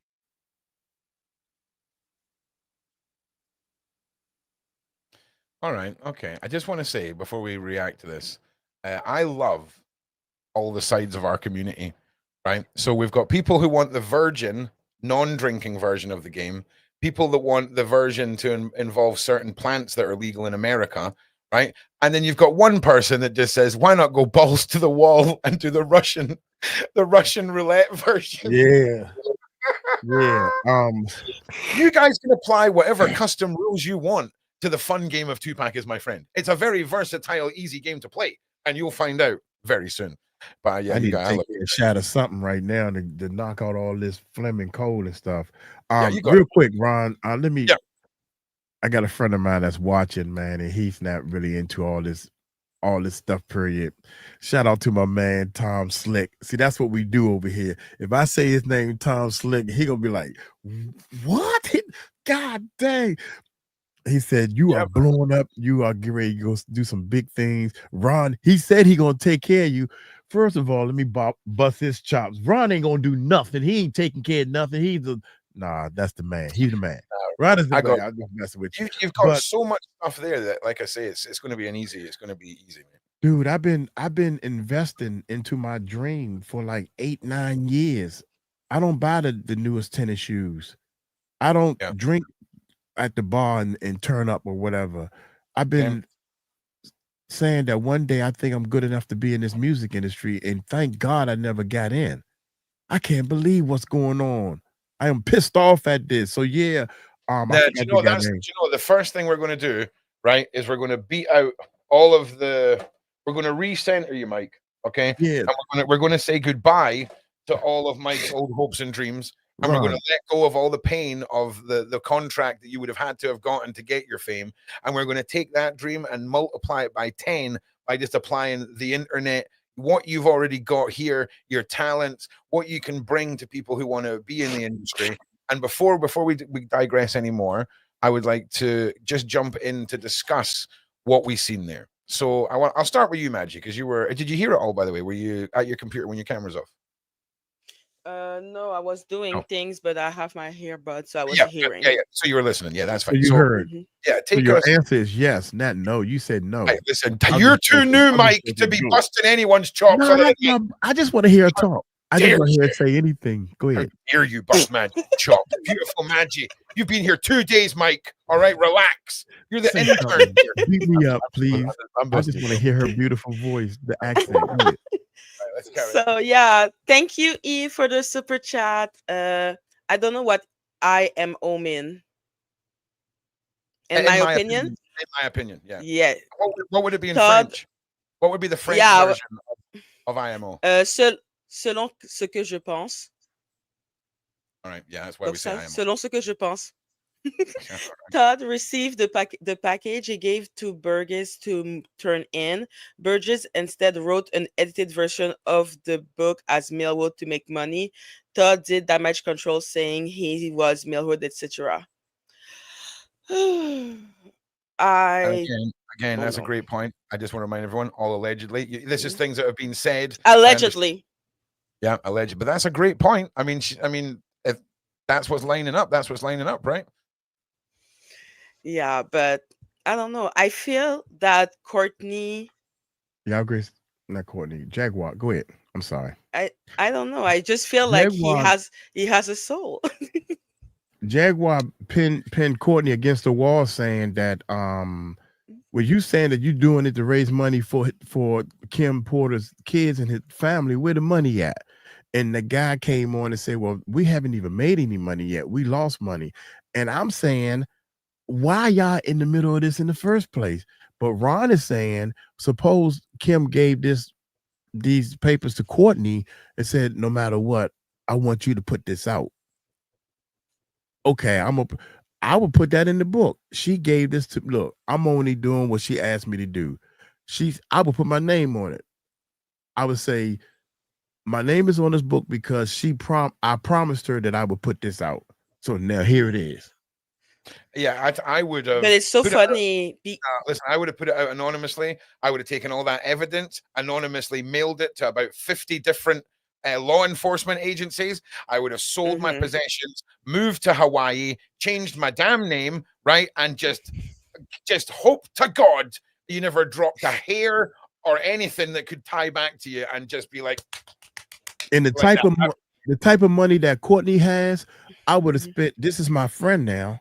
I would have spent at least $10,000, pressed up so many books, and I would have been have my friend drive mailbox to mailbox and put it in everybody's mailbox. Go to Yeah. another zip code, put it in the mailbox. Make copies, please make copies of this. This is about Puffy. I would have put it Yeah. out. This is the part that's killing me. Yeah. Everybody claim they got videotapes of all this stuff. We got one leak. The world got one leak only. We got one leak. Actually, it's But one the and a thi- half. Y'all need to think about Yeah. this. You got But Puffy running down and kicking that girl. I'm sorry, I'm terrible with names. And then you got her Cassie. under the Cassidy. You got her under the blanket, allegedly, because it may not be her under that blanket. It He is came her. in. It What is you got to her. say now? What you got to say now? Those are the only two out of all the stuff he did. Where's these people out that got some real kahunas? That's what pisses me off. Well, you know, I got to. We did a video of which P? God dang it, Pimp C. Okay. I don't know. And he died, and they're talking about Jay-Z allegedly had something to do with it. And I didn't even know who Pimp C was until all this crap came up. But my point is, Pimp C said he got videos of J-Lo and all. Everybody got videos. We ain't seeing Sugar.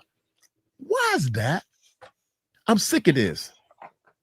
But the thing that is so weird with Courtney also is that he have to all of this. He is friend with Tupac and with Kim, but someone that he cannot name is the person that's pressuring him on releasing the book.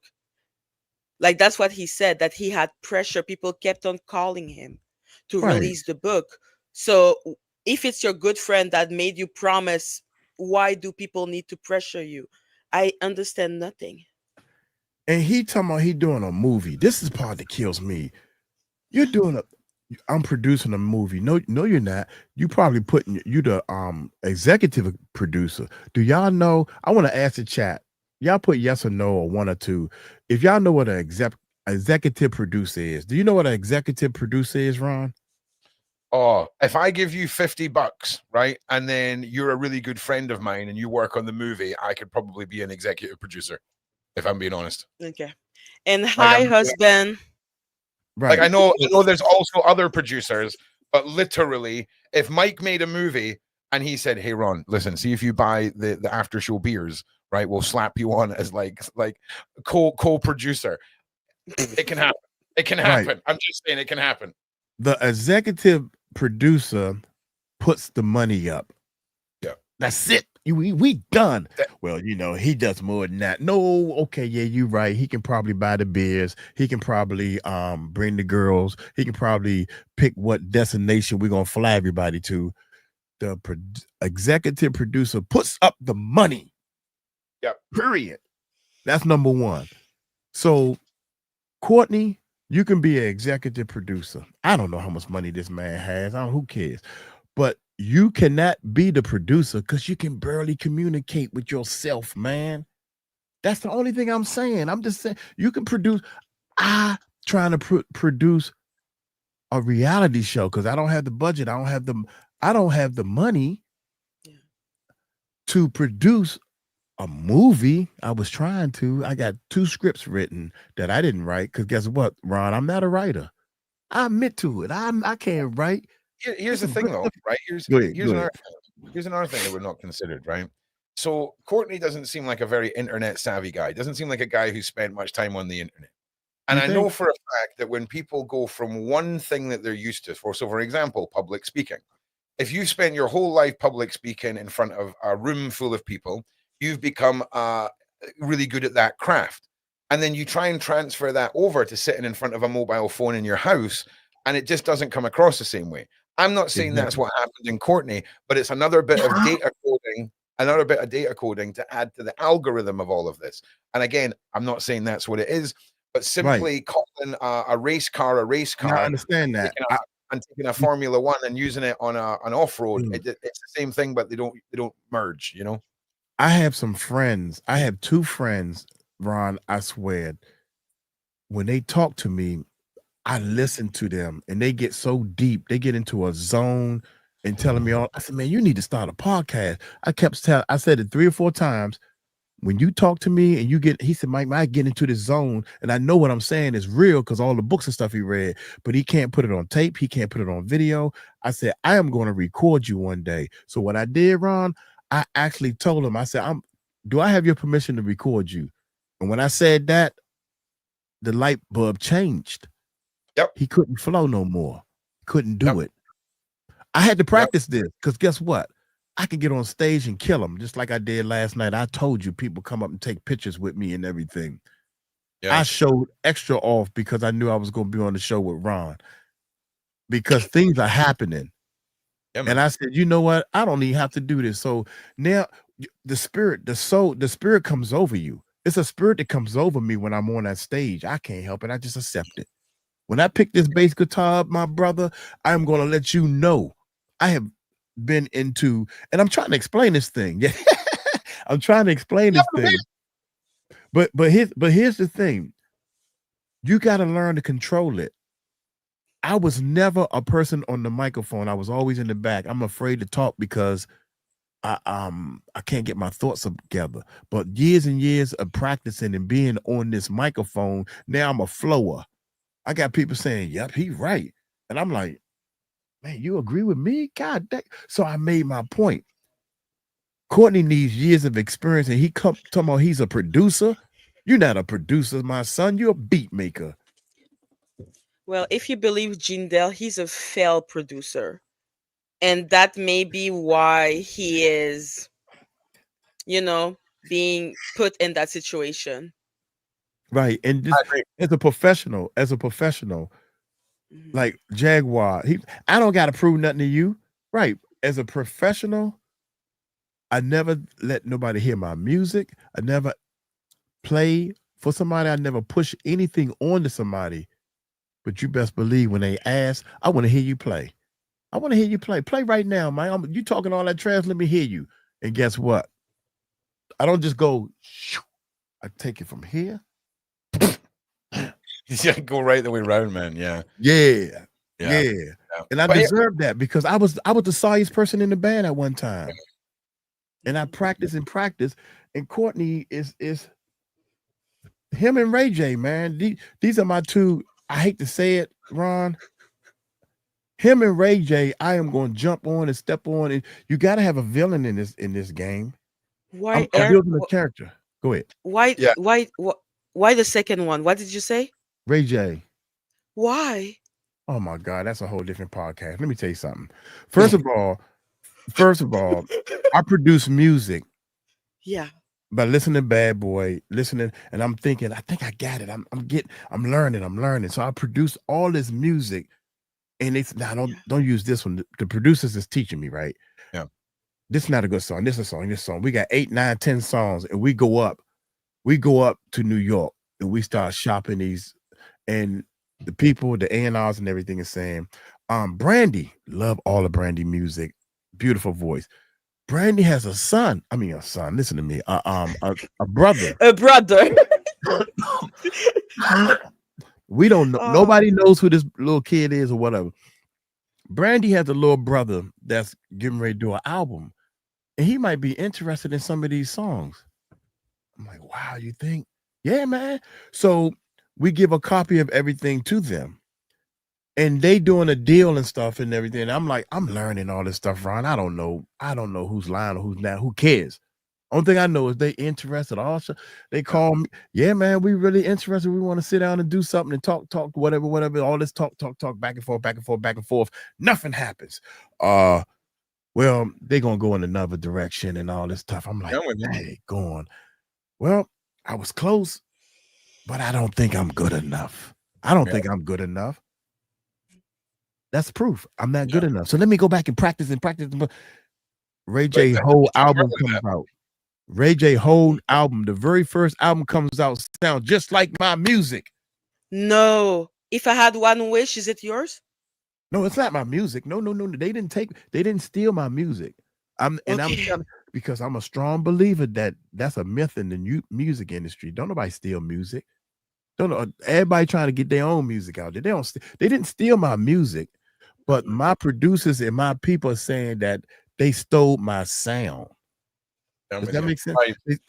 Yeah. But You're basically in Back to the Future when Marty McFly goes back to the future and then plays that song on the stage, and the guy backstage is like, "You got to hear this." That happened when your music was playing, and they stole your flow and your whole vibe. Yeah, Exactly. but I still don't believe it though, Ron. I don't believe it because it ain't my style. It's a hip hop style that I'm learning, and I'm getting this. Yeah. I'm getting this style from Bad Boy, Brandy. I listen to Jimmy Jam and Terry Lewis. It ain't my style because I'm getting this stuff from them. Yeah, I'm with you. I'm with you. It's like, well, it ain't my style. I ain't got a style yet. That's Yeah. what I'm thinking. Mike, Nah, man, they stole your where's- style. They stole your music. Yeah, I mean, I'm not being funny. Here's the That's thing, so right? crazy.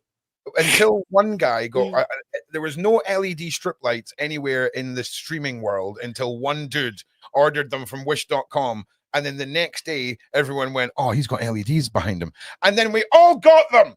All right, there's a big difference between writing a song and LEDs. I get that, right? Mike, second thing, where is your camera currently? Because it looks like we're really high up and looking down at you, and is there any way that you can bring it down so that we can be looking at you when you're having your points? Because yesterday you were looking right in the camera and staring into my soul. My bad. And today I'm staring down at your nutsack. Okay, let's change it. Okay. And just to say, Ray J and Orlando Brown, you know the man from That's So Raven? Yeah. They just made a video together talking about everything that was going on. Yes, That's why I was so surprised. Yes, Mike.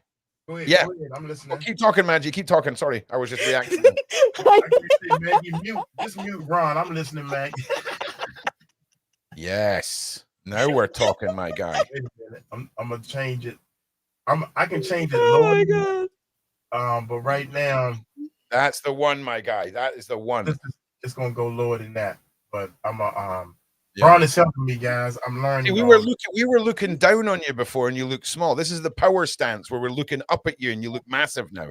It's like a business thing. If you're the manager, you want to have your chair about 2 inches higher than the chair that's in front of your desk, and make that chair bigger, so when the person sits in it, they seem smaller and lower. That's how we run the world with the Joker mindset, people. Hashtag Ron sociopath. Okay. Okay. I have two things to. I just have two things to say. Angie, please. Yeah. George Rushton in the chat. The chat. The plaque. Did I show the plaque more?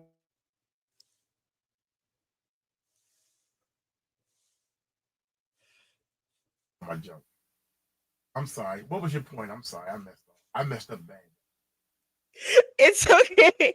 I was just saying that someone in the chat explained that Gene Deal is wearing a hearing aid. It was not I beg. Okay, all right. Okay, we're gonna say that Ron's mental brain has data captured the wrong shape. We'll just go into this. Let's deep dive. Give me 1 minute. Give me 1 minute.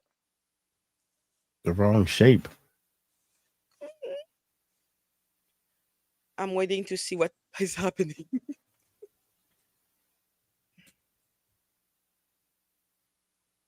Inya Mike. Dragon, you hear thank you so much. Huh? Jesus. What is happening? What? I'm sorry. Did I miss something? Hold up. Back to the Ray J. I don't like Ray J because when Whitney Houston passed away, he had his people covering him up while he trying to get. I mean, don't get me wrong. Everybody hurt, they sad, but you know right then and there that you are involved in something that you ain't had no business being involved in when Whitney died. And even Brandy is saying bad things. If I had a brother, if it's a brother and sister in the music industry, how come they don't never do anything together? If you can't trust your brother or your sister, y'all think about this now. If you can't trust your brother or your sister or your mother or your father doing things together, Michael Jackson and Janet Jackson did stuff together. Who else? I don't know. I can list. I never seen Ray J and Brandy, and you trying to come up. Your sister has made it.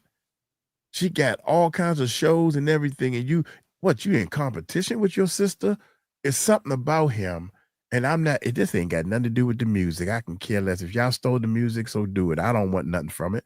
I just want to become the equalizer to make sure that people know that you foul. You've been around Diddy too long. Yeah.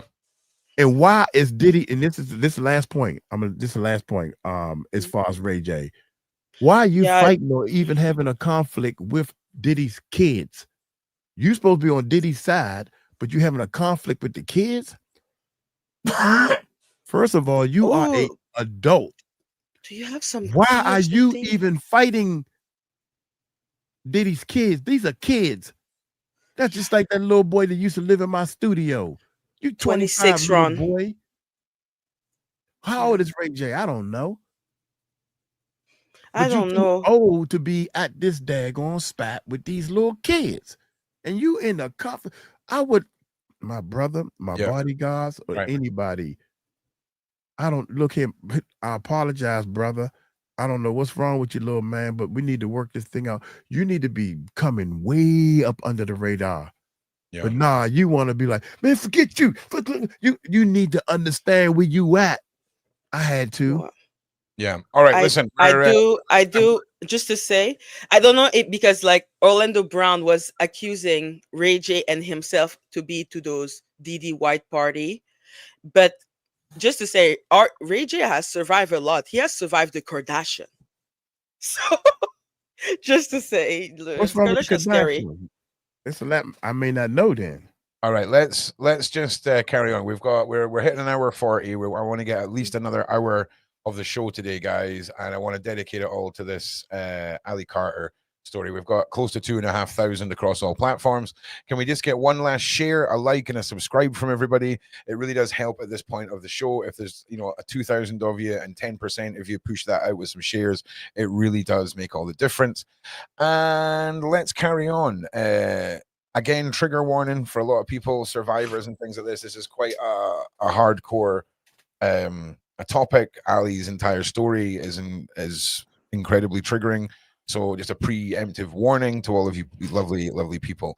And of course, we're watching this with Mike as Mike reacts in his video to Ali. So Mike's just going to slowly die in the background today whilst we watch this. So everyone send the healing vibes to Mike because our guy needs some strepsils. Right, let's do this. Amen. I'm okay with that. If I was lying to you, that's my problem. That's what I need to face. But I know I'm not, and I know that a lot of people need to take their time to understand that. If you've ever been traumatized by somebody, and you come on the other side of it, trying your best to do what's right, trying your best to be better than what they tried to make you to be, and to do something that's the right thing to do, then you know what I'm saying right now. If you don't get that, you don't know what I'm saying. And then the only thing that you're going to continue to ask about is evidence and names. Something to make you feel better until it's personal for you. There's a lot of people who don't want to talk about things until it's personal for you.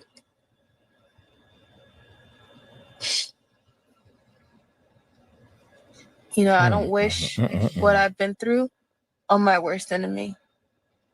There's some people that had a hold in my life that I pray that you just feel an ounce of what you did to me. I still think that's too much to ask for. I don't incite any violence, and I'm not inciting any violence. But I think a lot of people need to take a second to stop and say, what is she saying? What is she saying? How would I know these things? Why would I be saying it? Okay.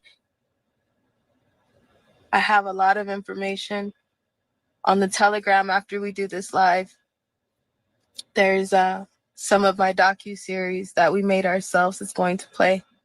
There's people who are still well, she's this person's daughter, and she's that person's daughter, and I think she was in this music video. I'm Shelly Carter's daughter. There's no other conversation after that. The woman who made sure that I'm still sitting here today was Shelly Carter. The woman who fought for me against mounds of evil people was Shelly Carter. Call her what you want. But at the end of the day, you know you can call her a damn good mom. Because if there was something that was sincerely wrong, I'd be shaking ass in all these cameras, right? I'd still be the person that I was. I'm a dancer. I'm a dance teacher. I dance with my clothes on now, but I'm a dance teacher. But how many women can you say is throwing ass in their camera? How many women can you say don't even know their worth? How many women can you say wear pounds of makeup and bundles of weave and every other fake thing and don't know their worth?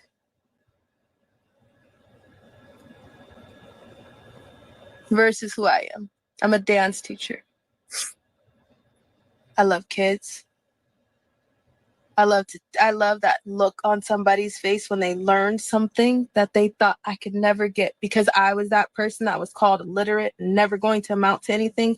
So when somebody is able to get something, and if somebody is able to take that and keep moving and flourishing and prospering with that in their life, I am proud and happy for them. Because nobody took the patience to be proud and happy for me. You can hear it. Can't you? If you're real, you can hear it. If you're real, you can see it. If you've been through it, you can feel it. It's the same way when you listen to music versus to listen to music. Well, 1 minute you can hear it, and you're like, okay. And then there's another minute you can feel it, and you're like, ooh, that feels good. The second that you stop for a second to connect those two, that's a whole different thing, right? You'll start crying to a song that's lyrics are crying and screaming for everything that you feel. You'll start bopping into music that you feel is everything that you feel and you wanted to say for a really long time, right? If you understand what I'm saying, you see me.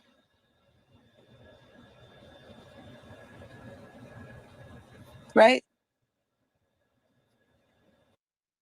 I just want to say, Ryan, there's always survivors in the side chat. And the way that Ali talks about what she went through and the way that she remembers certain things and the way that certain moments stick out to her more than others, it's a format that when I've interviewed survivors, it's how they explain things. And when people are criticized for, oh, well, why would you specifically remember this smell?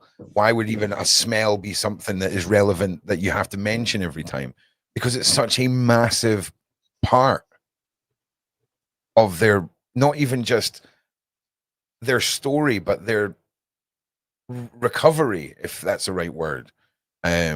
Just to sort of throw that out there. We're going to go back to this. Ron, did you not ever be traumatized by something? I know you've lived like horrible thing. Sometimes there's not something that just pops in your head. What do you mean? Oh, just in me, general. have I ever been traumatized? My daughter dying. Exactly. No, but what I'm saying is I understand that. I wasn't criticizing it. I was saying, oh no, I don't think you're criticizing, because I was like, oh yeah, but you are a survivor too, because you were saying the survivors, but I'm like, you're a survivor too. No, I'm not a survivor of anything. Like literally, there's stuff that's happened to me that's a madness that if I was to tell you all about, you would be like, you're a survivor. Do not feel like I'm a victim or a survivor at all. There are people out there that have been through actual things that happen through natural selection. What call it natural selection, call it the hand of God, call it the universe, and it's a tragedy, right? Is one thing. When a human makes the choice to destroy or to traumatize someone, nah, I ain't in the level of like I don't see myself in that zone, because what people go through at the hands of others is something hopefully none of us will ever be able to relate to. From personal experience, I would say losing someone so close to you by the fate of God, and someone hurting you, the fate of God is still more cruel. I mean, sure, it's one of those things we can split hairs with, but you asked me a question, that was my answer. It's not a philosophical thing. It's like Ron is basically quite happy to when it comes to normality, how normal people think, I'm way closer to a version of the Joker in reality than I am, a normal person. You know what I'm saying? Like, because if I'm not the one who lights the match to burn the world, they're going to ask someone else to light the match, and you know what I'm saying? I'd rather light it than be the guy that turned it down. So there's a madness to my operation, and I use my powers for the goodness of mankind. Let's continue. Can you see me? Can you see I'm tired? Like a lot. So if you can understand that, and if you can feel that, the sad part is people are enabling the people who are the predators.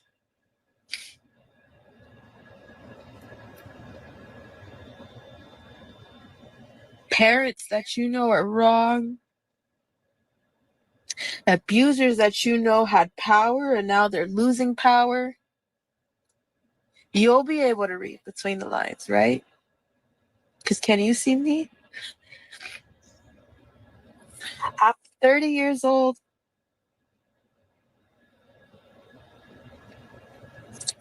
Everything that happened as a child.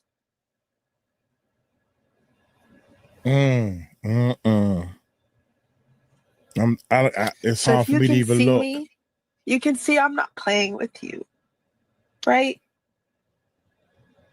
Okay. I can't look, man. I'm tired in a very different way. I'm tired in a way today that I'm planning to kick out documents from foster care. I'm planning to kick out court orders from foster care. But then at the end of the day, I look at things and I'm just like, if I died today and you read all of my evidence, what does it matter? Because after you read my evidence, then what? What are you going to do for the kid who doesn't have evidence? What are you going to do for the kid who didn't know how to go after documents after the fact? What are you going to do for the kid who couldn't get up after they were and asked for a copy of the camera? What are you going to do after that? I'm happy it's gotten this far. I'm proud of the army that has been built. I'm shocked. It's amazing. It's beautiful. Never thought it would be, because I was supposed to be dead at 16. I'm not supposed to be here. I'm not supposed to be here. So, what are you going to do after the fact? What are you going to do for somebody who doesn't have something to show you? You going to ignore them?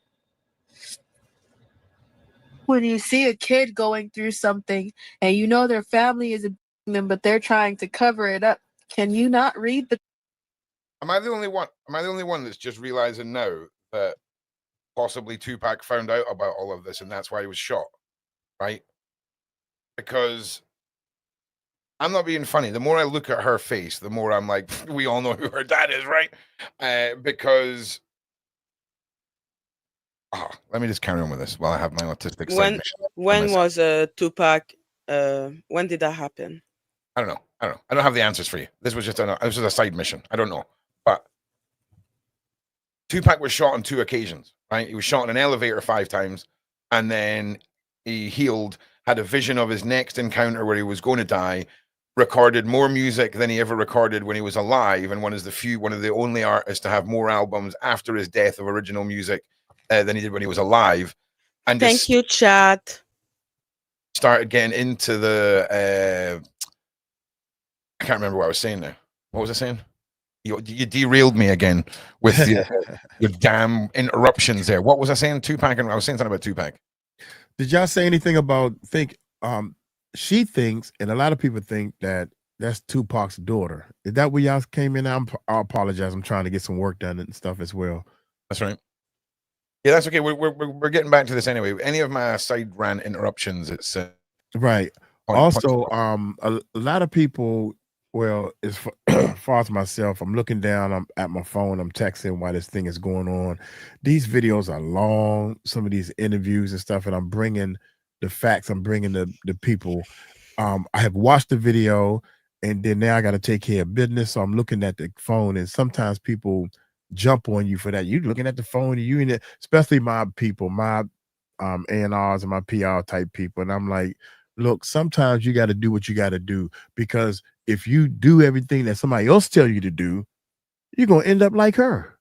Yeah, I'm with you, right? I'm going to give you one pushback on that, right? So wait, we're trying to convince the side chat, we're trying to convince our audience that we're here for them, and this is our job. So we need to portray that we're here for them and have the time for that. And you're going to hear people that are saying, "Oh, you're not paying attention," you whatever. You need to eliminate that and engage, because this is your money maker here, my guy. You know what I'm saying? And I agree. I definitely agree. Yeah, but sometimes you gotta. I'm with you. Maybe I should have hit pause. You know, maybe I should. You're right. I shouldn't be like that. That is foul. But hit pause. Ron, thing, edit it out. Yo, that is foul to the point that I'm letting everybody know it's room for growth. Yeah. Ron, you were talking about the fact that maybe Tupac realized what was going on, and that's why he was, and it's funny that, and that's why I was asking the date of his pew pew, because literally Ali was born in 94, and then 97 her mom started to sell her barely a couple of months after Tupac was pew pew. Was it like a revenge? How did she end up? And I'm telling you now, seeing the twisted Netflix version, see if this was all a movie, right? The big twist at the end would be that, that Tupac found out about everything. They tried to kill him once, it didn't work. They tried to kill him again, he dies, right? And the big twist would be that the evil diddler in this has taken his daughter and done all this after killing him. Like, that is the big moment where in the cinema we're like, oh my god. Maybe. Do you know what I mean? I don't know. Those people are weird.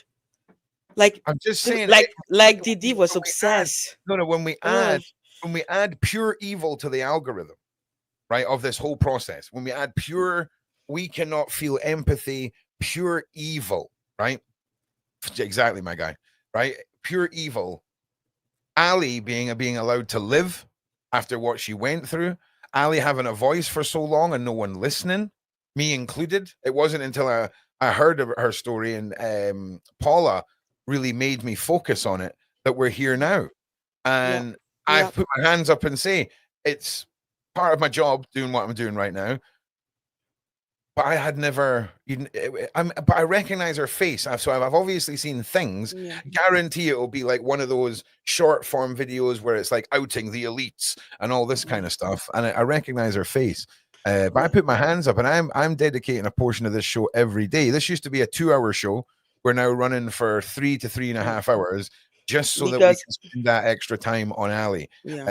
Because I think, for me, everybody, when we have them on the show, I've got all of our guests on WhatsApp. I can get to know them. We chat after the interview. I don't have that with Ali, and she is, I really do believe,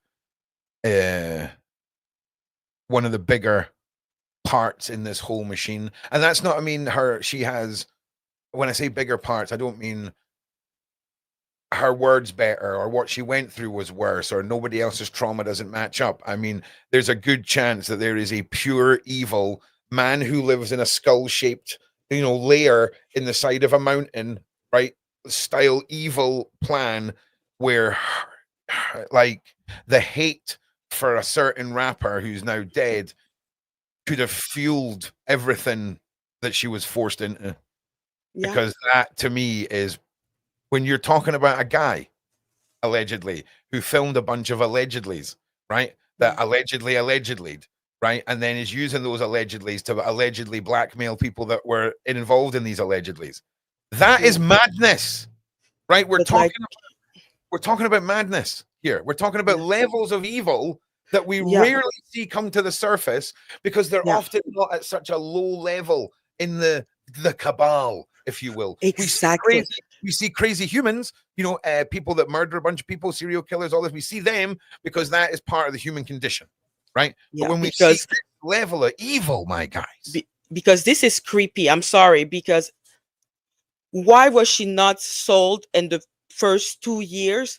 But literally, her maybe father died, and then suddenly you're looking at the crown jewel of evil revenge. You're looking at the destruction of a man's soul. You're looking at the destruction of a woman's soul. You're looking at dedication in pure evil to drill home spiritually and real worldly that your alleged daughter has been destroyed by the hand that destroyed you because you wanted to allegedly speak up about what you've seen allegedly.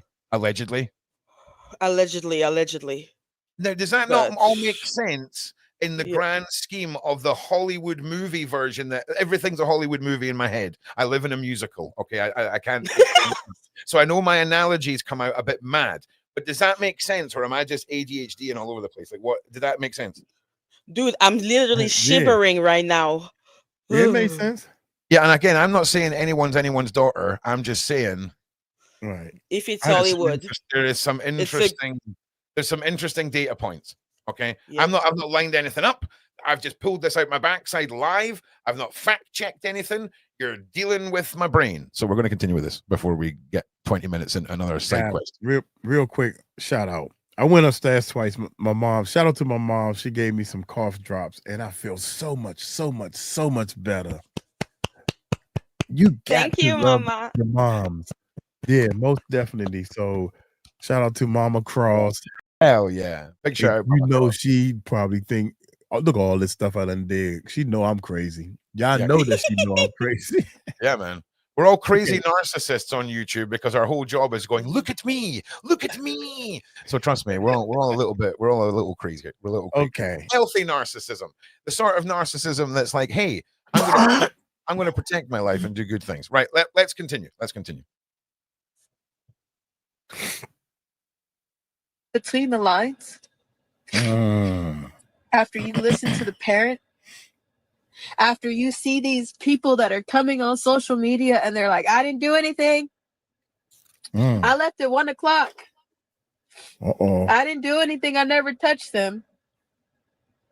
I didn't do anything. There was never a court case.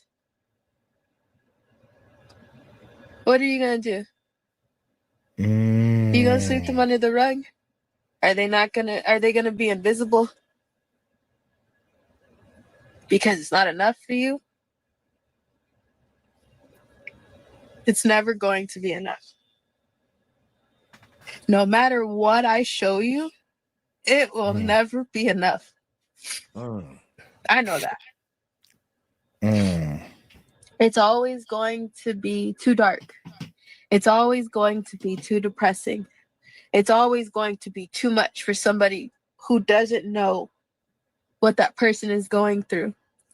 But I'm going to tell you right now, it was too much for them. It was too dark for them. It's too depressing for them. And before you start to, all the elite, let's start at the bottom. Where did these kids come from? Who were their parents? And why didn't they do anything to begin with? I'm 30 years old. Where was everybody in my life before? I'm 30. I'll be 31 in February. Where was everybody at? Wow. Where was everybody at? Is anybody gonna ask? Kids hurt kids too sometimes. So before you start getting stuck on elite and adults, kids hurt kids too because they've been hurt. So I'm telling you right now,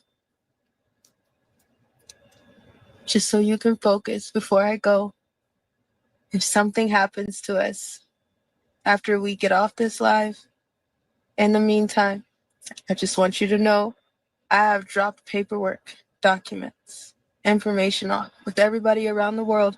And I'm telling all of you insurance holders that are watching this right now, if we are dead, there is no point for you to sit on that information. Do you hear me? No point. Yeah. So we all know what a kill switch is. She's making that public there just before you, if anyone keeps that. Side quest. We're going back. If we are no longer here, I expect you to please, I beg you to please let everything out unredacted. As of right now, I've kept everything redacted. A lot of stuff redacted. I've been letting stuff out slowly for 4 years. I just want to quickly say as well, when we look at victims of this sacrificial ritualistic abuse, we start talking about MK Ultra, the Monarchs, DID and splitting. We've all heard stories about people having keywords put in their head that when they get a phone call one day, they go out and they pew someone and it's like they've blacked out. You're going to hear a story this before Christmas about an individual who went through the exact things we're talking about. And one of her friends who survived was given a phone call one day and they said her kill switch to her and she endgamed herself. These individuals like Ali have been programmed that if someone says the right combination of words to them, they will delete themselves. Okay. So when you then wonder why she worries about who she talks to, she worries about where she goes and all these kind of things. There is, and I'm telling you now, you can tell me I'm crazy, but then don't tell me that there's assassins out there that you can program when you give them a keyword, they'll go out and do something. You can't have it both ways, people, right? Right. But when you hear the testimonies that you're going to hear, there's no room to question these true stories. Mike, just quickly before we go back in, hit us with what you're going to say. I think she's wrong. I think everybody's sitting on information. Everybody says the same thing. Is that working? Think about it. My insurance people, whatever she's saying, if something happened to me, y'all got the button to send this information out. It's no longer reason to sit on it. Why not try this? Why at least put out 10%? You want to see more? Put out some more. You want to see more? Put out some more. Here's the thing, Mike, right? So if we were in a world that is run as we're told it's run, that's exactly what would happen. But when you take that information or you put it out on a platform like this, that's owned by the people that own the medias, that are owned by the people that are the $500 billion companies that all filter back to the music industry, to the government, to the pharmaceutical companies, and you realize there's maybe 4 companies that own it all. Okay. All of that needs to be protected. And it's not until an offering for us peasants, like P. Diddy is offered up as a pound of flesh, that we start hearing these things. Okay, so she's talking right now. Yeah. She's putting this information out. Let's say she put it out with a video proof. Sure. 2 minutes. What's going to happen? You saying that these big people going to take it down and say, get it out? What I'm saying is, Ali knows the right time to put all of her evidence out is the day after she dies, because the internet will be focused on her death, and then 10,000 people will be putting all this stuff out. And I'm sorry to say, the only thing that keeps people alive, like Jag and Ali, is their receipts. Once those receipts are public, get taken down, get squished, get counter propaganda and all this kind of stuff, it's gone forever. You only have to convince the majority. You don't have to convince everyone. You just got to convince the majority of your narrative. I would not do it that way.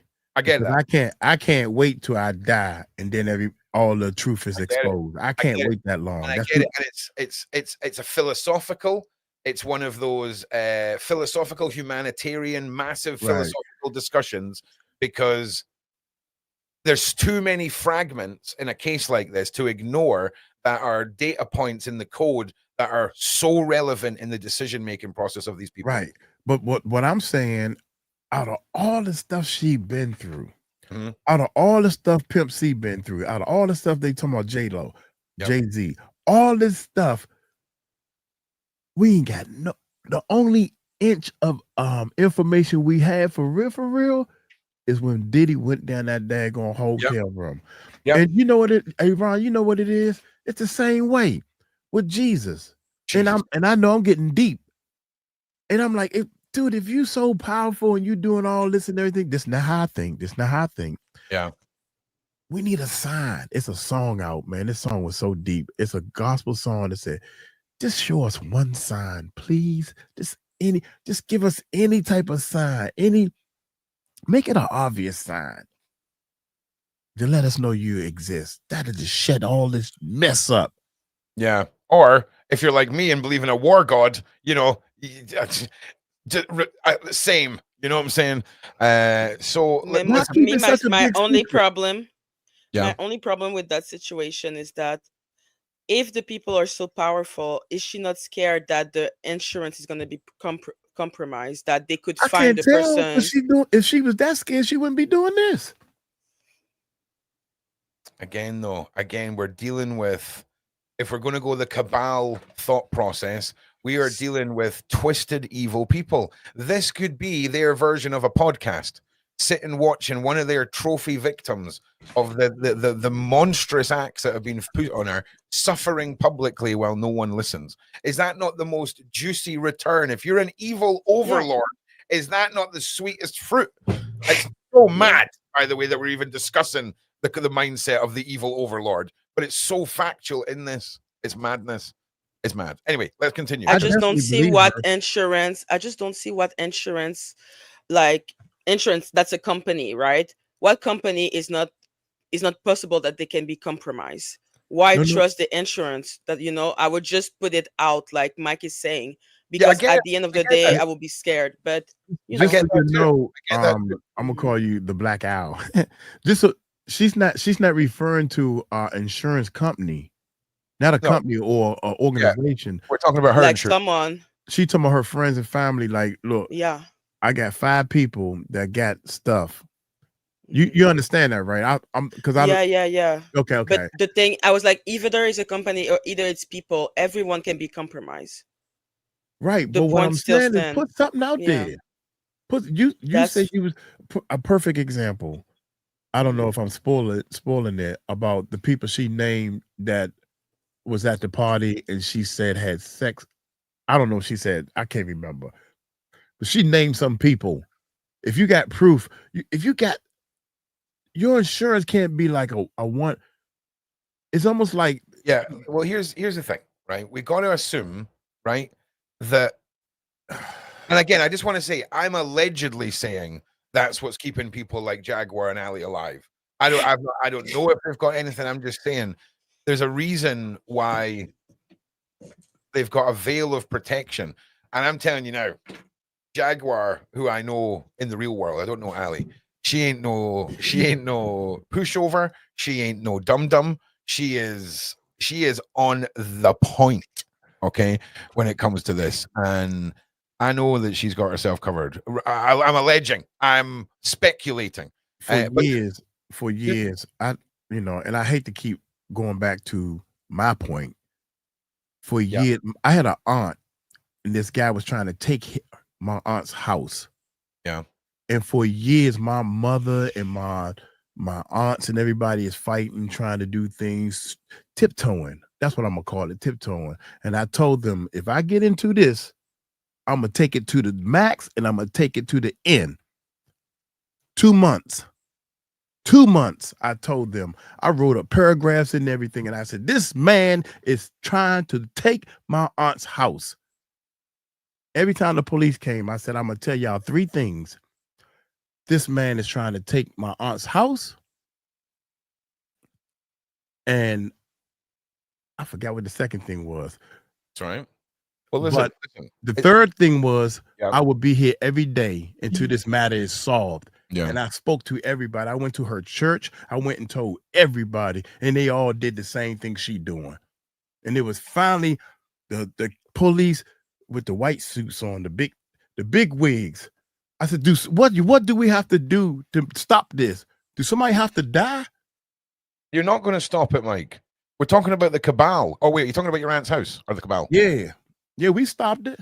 Oh, yeah, okay. We stopped it. I bet you any amount of money, if that was one of my loved ones, if she was my loved one, and she said somebody, yeah, I'm sorry, I'm gonna shut up. That's Because all right. I know one thing. You're good. You talk like I know one thing. I know one thing. Let it be one of my family members. They know me. I'm sorry. I'm from the real streets, to the point that if you hurt one of mine and you don't pay, you will pay. Yeah, I'm with you. Okay, You will pay because you hurt one of mine. I'm with you. She's not one of mine. And whatever y'all tiptoeing with this stuff, it ain't gonna work that way. It haven't worked that way for how many years? And you still tiptoeing thinking it's gonna happen. You want to fix the problem, or you want to just keep talking about the problem? Let's just keep talking about the problem. No, you got to. It's educating on the problem. I just want to say, we were talking earlier about some domestic stuff. I just want to educate people on the visual hand signal for domestic abuse.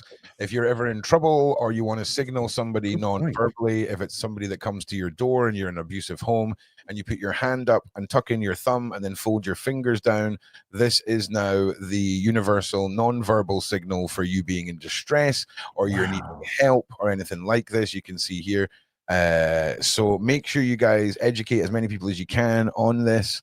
It is literally saved countless lives, and being able to communicate as somebody who's in a situation of abuse or trauma or all this stuff, you miss opportunities. You know, you've all seen the adverts where someone opens a door and they look like they're in distress, but they can't say because the person that's doing it to them's just down the hall, and all that kind of stuff. Having a signal like this saves lives. Make sure you educate people. And yeah, let's get back to Ali's story. That's interesting. I like that. Not the main stuff, though. Not unless somebody uncovers it themselves. But if you uncover it yourselves, I'll let go of all the redaction. I'm telling you right now that something is really wrong. Really wrong. The world will find out soon, because it's not just about us, it's about you too. It's not going to be enough until it is very personal. I'm telling you right now that something is wrong. Very, very, very wrong. And unless you, as a human being, because there's crimes against humanity, if you understand there's no feds that's going to help, there's no authority that gives a shit about our justice system. The justice system is rigged. After a certain point of taking things up the food chain, it gets into the hands of corruption, and that's how things are silenced. If you don't understand that, I don't know what else to tell you, because you should be able to see it, right? So I'm telling you right now, once again, something is very, very, very wrong. And if I die today, this is being recorded for quality assurance purposes. If this video is played at my funeral, please, I beg you, release everything. There is no point to sit on a kill switch. Do you hear what I'm saying? Insurance holders, are you with me? Okay? This is that red light that we've been talking about for a very long time. A lot of people are still not with us when it comes to education on the children. We're still on, well, why didn't you go to the feds? And what were you wearing? And it's your fault. And I don't understand why. And they're my idol. And a lot of people won't get it. You're fighting with family members and being called a conspiracy theorist, mentally unaware, and all of this other shit, digging on webs and stuff, because it's all, and it's not true. Let them go.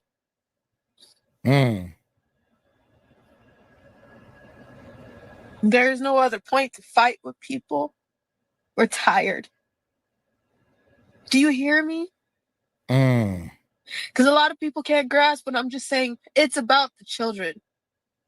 No matter what message you want to come after me for, no matter what you want to say, no matter what part you don't want to believe, no matter what message do we carry? We have always said it is about the children. It's not just about me. Never just made it about me. I'm just the loudest one. So I'm telling you right now, a lot of people don't want to get it. There's enough of you to do something, anything. And there's so many of you able to get loud. You choose to back up. Can I just ask you, nobody chime in just now. Essence Flame, can you confirm when you say what children, though, do you mean what children are we referring to that are the ones who are being in this sacrificial stuff and all the rest of it? Like, what children, like, where are they taking them from? Is that what your point is? And just bear with me. I'm going to let you answer me, because unless it's something that you were discussing in the side chat. Let me just see if you can give me a response. Sorry to keep these, everybody. 2,500 across all platforms. Thanks, everybody. While we're doing this, actually, you could give me a like and a share, everybody. That would be great. And we'll see if Essence will get back to us. If not, I'll go back to this and look out for a response. All right. Okay, let's go back to this and I'll wait for a response. We choose to be tired. We choose to let go because it's a little too much. I'm telling you right now, when it matters to you, if you've been there and if you've done that, if you've been through this type of trauma, you know that no matter when you let go, it's not going to stop. The world doesn't stop just because you're having a bad. Yeah, okay, brilliant. That's a great clarification. Isn't that exactly the design that they've put in place? The fact that we're all collectively still sitting here going, not so much what children, but where are the children? We don't know where to look. We're talking about transportation, right? We're talking about containers of living humans. We're talking about the potential of human farming. Essence, I've got a documentary. I've got an interview that's coming up with a guy called Patrick Vega, and he done a documentary called "In the Eyes of the Devil," where he basically got right inside and interviewed this human transportation and human organ harvesting mafia, or whatever, a cartel, right? And these kids are being taken from hospitals who are being paid off to go into specific foster care areas or systems where their death certificates and false paperwork comes into play. And these children are then used as PDF file slaves until the age of about 14. And then they're killed and all their organs are harvested. And then they're just, burnt in a big pile. The system that's in place here is so beyond. We are playing 2,000 minimum years of catch up in the cabal's game. So it's not easy, because the answers are never the ones you want when you ask these questions. That day. It still keeps going. Okay? So insurance holders. I know y'all are tired just as much as we are. And there's a lot of you 90s that are listening that's like sitting on here. And if you're a warrior for the children, then you're one of those that are sitting on here that's like, I'm exhausted. I'm exhausted. I'm surrounded by NPCs that don't give a shit. I'm surrounded by people who just want to keep sticking their head in the sand. No matter which way I scream, we are still underwater. Think about That's the that. world we live in. I'm telling you right now, if you don't want to listen to me, don't listen to me. But as far as the insurance holders, let them go. It's time. Remember when I kept saying we're running out of time? It's time. I don't know. I just want to quickly say one more thing. That, again, I'm not wanting to have a discussion about it. Somebody just said something about CP and the natural disasters like weather phenomenon. right? That there's nothing better, right, than a freaking earthquake, right? Nothing better than an earthquake to scoop up some kids, right? And just blame it on nature. Nothing better than a flood, right? Nothing better than a flood. Bunch of families drowning that just get put on a bit of paper as drowned and gone. Nothing better than that to the cabal, because that is easy picking. So when people say things like that, you hear it and you're like, that's some tinfoil hat madness. But then apply it to the massive evil business plan that we talk about here all the time. No, it's going to click. There's too many people for it not to click, but I don't know what's supposed to click.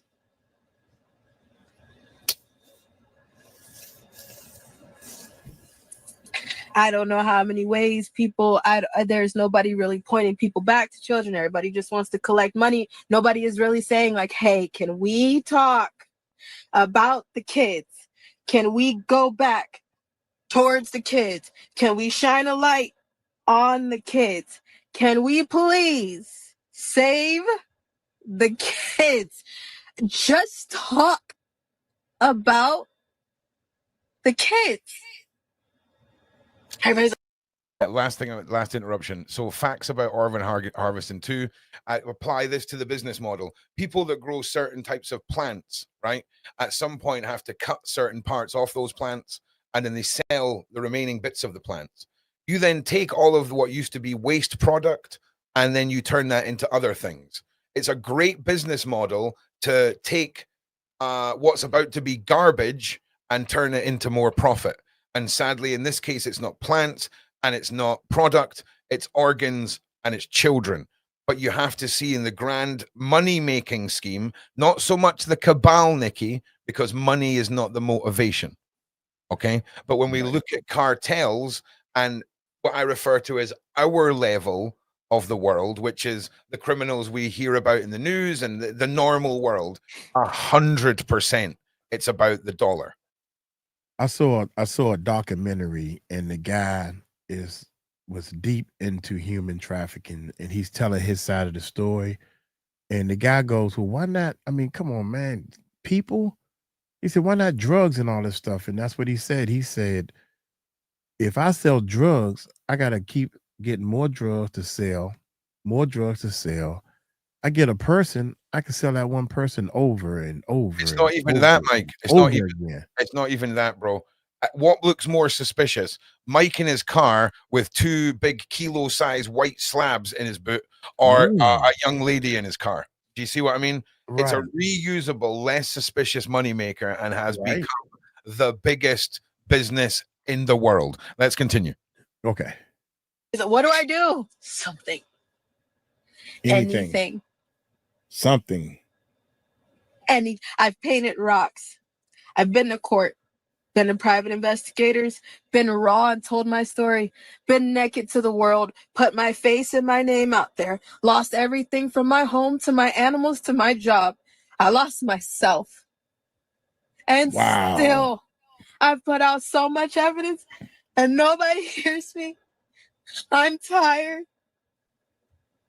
I'm not saying I'm done.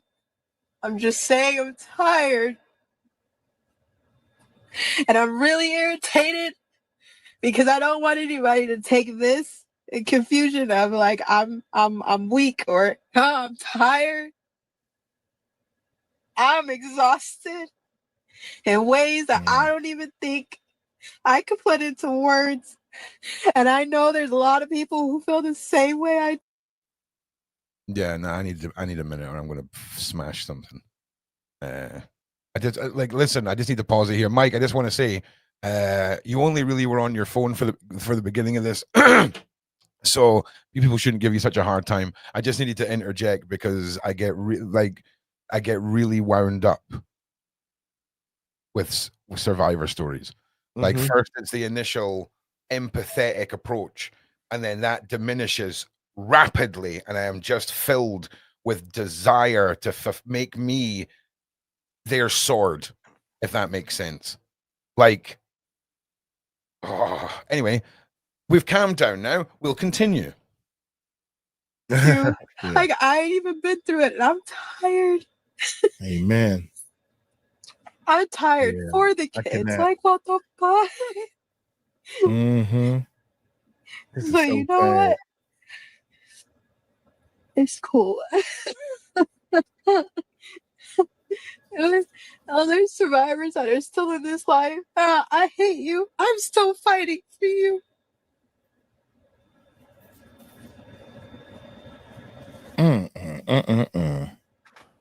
It's fine. It's fine. It's fine.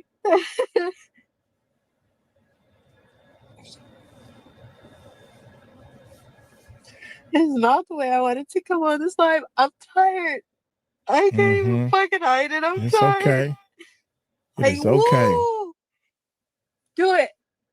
There's somebody threatening us right now in a way that I'm just like, you know what? Do it. Do it. Do you understand what I'm saying? Do it. Do it. You can't take any more that you have already fucking taken. So do it. This is what we call breaking point side chat. We're witnessing it happening. Like when you see a human react in this way, this is as far from a natural reaction for us as humans. None of us should be in a position where we're so beaten down by people not believing our stories, what's been taken from us, what's been pushed upon us, what we've been forced to do. No one is meant to have those feelings. I can't watch it, man. I can't even watch this on my We're, own no, channel. we're all going to damn well watch it. I'll tell you something else. For those of you who are new here and watch me and think, oh, Ron's a funny guy, all this stuff. And when we're talking about things Ron's not super educated on, and Ron comes in with the memes, this is the Ron masterclass when it comes to this subject matter. Ron almost comes alive, okay?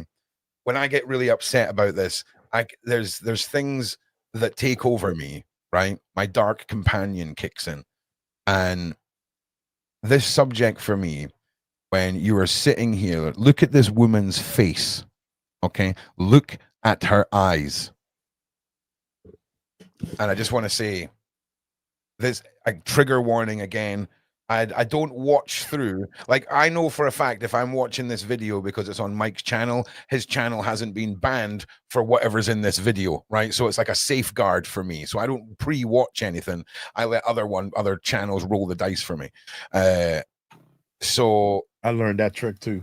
We're just going to continue on with this. We got one strike, by the way. Ron ain't the guy. Ron ain't the guy that shies away from the tough stuff. Ron is 100% on the team of she didn't get a choice, so you'll damn well listen to her, even if it's uncomfortable.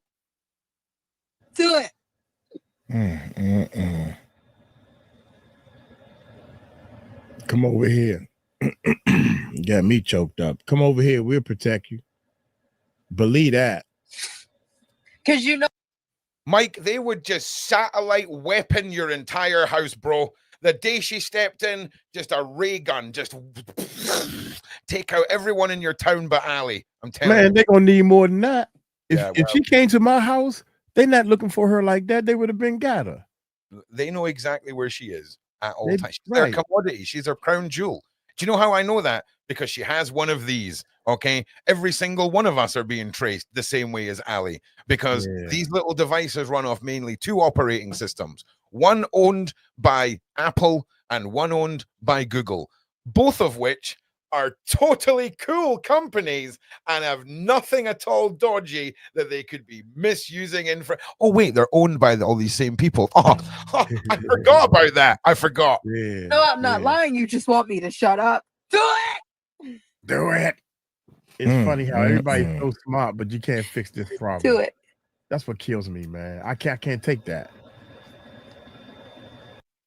Everybody, even in the chat, like, they tracking us and all this type of stuff. But You tell me, Mike, your solution for stopping the tides changing each day, right? And once we figure that out, then we're on the level of math equation to deal with this we're not talking about 50 years. We're not talking about 100 years. This is the dawn of time being seen through the modern world, through the internet, through how information travels and is documented. This is not new. This is the foundation of the 1%.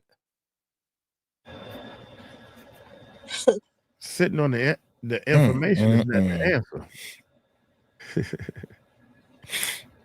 This is sad. Can you man. do Very this to sad. somebody? Do it.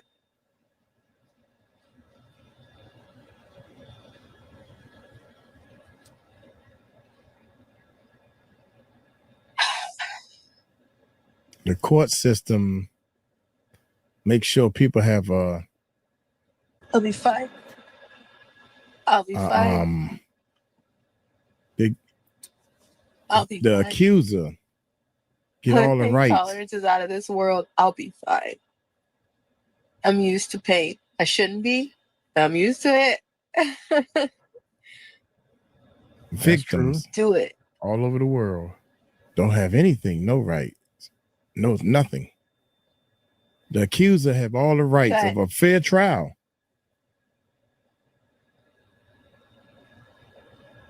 Victims get nothing. Oh, it's absolutely not a case that Mike's not at all with us. Mike's new to Ron's level of tough love on this subject. Okay, he's only been here 2 days. Okay, he doesn't know the 7 years of deep web cartel infiltration and all of that stuff that we've. Somebody in the chat said Mike shush. So he's getting the tough love and he's handling it well. It's a lot for anyone to take on, and those who followed me for years know how passionate I am about it. And it is kind of like if you open a barn door and it's full of freaking pigeons and they all fly out at you. You're like, oh my god, I'm pretty sure that was a pigeon, but what just happened? So I get it, right? I get it. So but you also have to agree. You got to agree to disagree. Yeah, and I got to go by what I've been doing in life and what's been working for me. Yeah. Every time somebody don't snitch, even through high school, every time I took matters in my own hand. Perfect example. Somebody stole my camera. They stole my laptop. They stole $7,000 worth of equipment from me. And my bosses and everybody, don't do nothing to them. Let the police handle it. You got 3 jurisdictions involved. And I told my boss, I'm sorry. This happened to me. I got to take care of it. So I went over there and got my stuff back. Hell yeah. I went over there and I got my stuff back. But if I would have listened to my boss, I would have been out of $7,000 worth of equipment. Trust me. So I'm not saying that what I am saying is sitting on this information is not helping you all. I get that. But I get because your level of belief in what I'm saying is at 10%. You're an iceberg right now, Mike, where you want to believe and what you project is a 10%. I'm not saying I don't believe her. I believe no, she's Mike, saying. you're not listening to my analogy. I can barely hear you. I'm sorry. Go ahead. The regular person's belief in what I'm saying when I first start saying it to them, Mike, is like an iceberg. You say, hey, I believe in this stuff, but really it's 90% doubt because you have no facts or receipts. And I get that. You're just honestly, I understand you're at a level where I understand your criticism because I understand where you're at on your journey. Now, somebody just put something up and then I put it up and then I took it away because I'm a dumbass. So if everyone can just give me a second, because obviously I can't remember what it said because I can't remember what hand is right and left. Ah man, it was a good point as well. It said something, I can't remember what it said, and now it's gone forever. Never mind. Okay, let's get back to this because this is important. Nothing. And that's a shame in this country. I know where I'm going.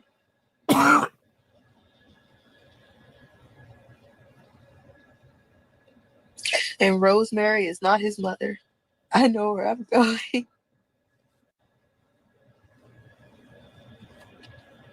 And if I don't make it there, at least I know I did everything that I could do. Do it. Yes.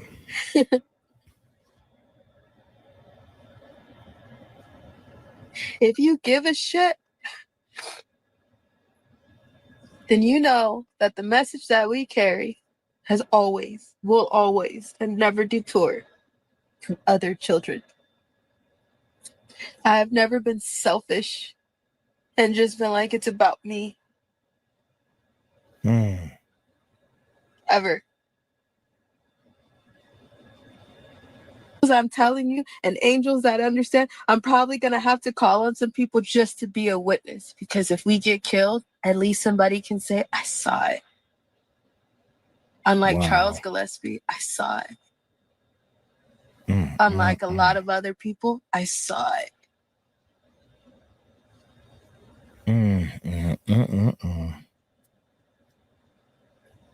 So, pray for y'all. If Please you can be a for witness, if you can stand with us, coming through your area and you can stand with us, we're gonna need your help because we're tired. We don't need your money. Your presence is powerful.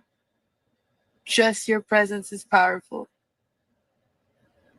If you can come stand with us, if you can drive with us, if you can watch the things that we're about to go through, not just from an internet perspective, from a real perspective, standing right next to us, do it.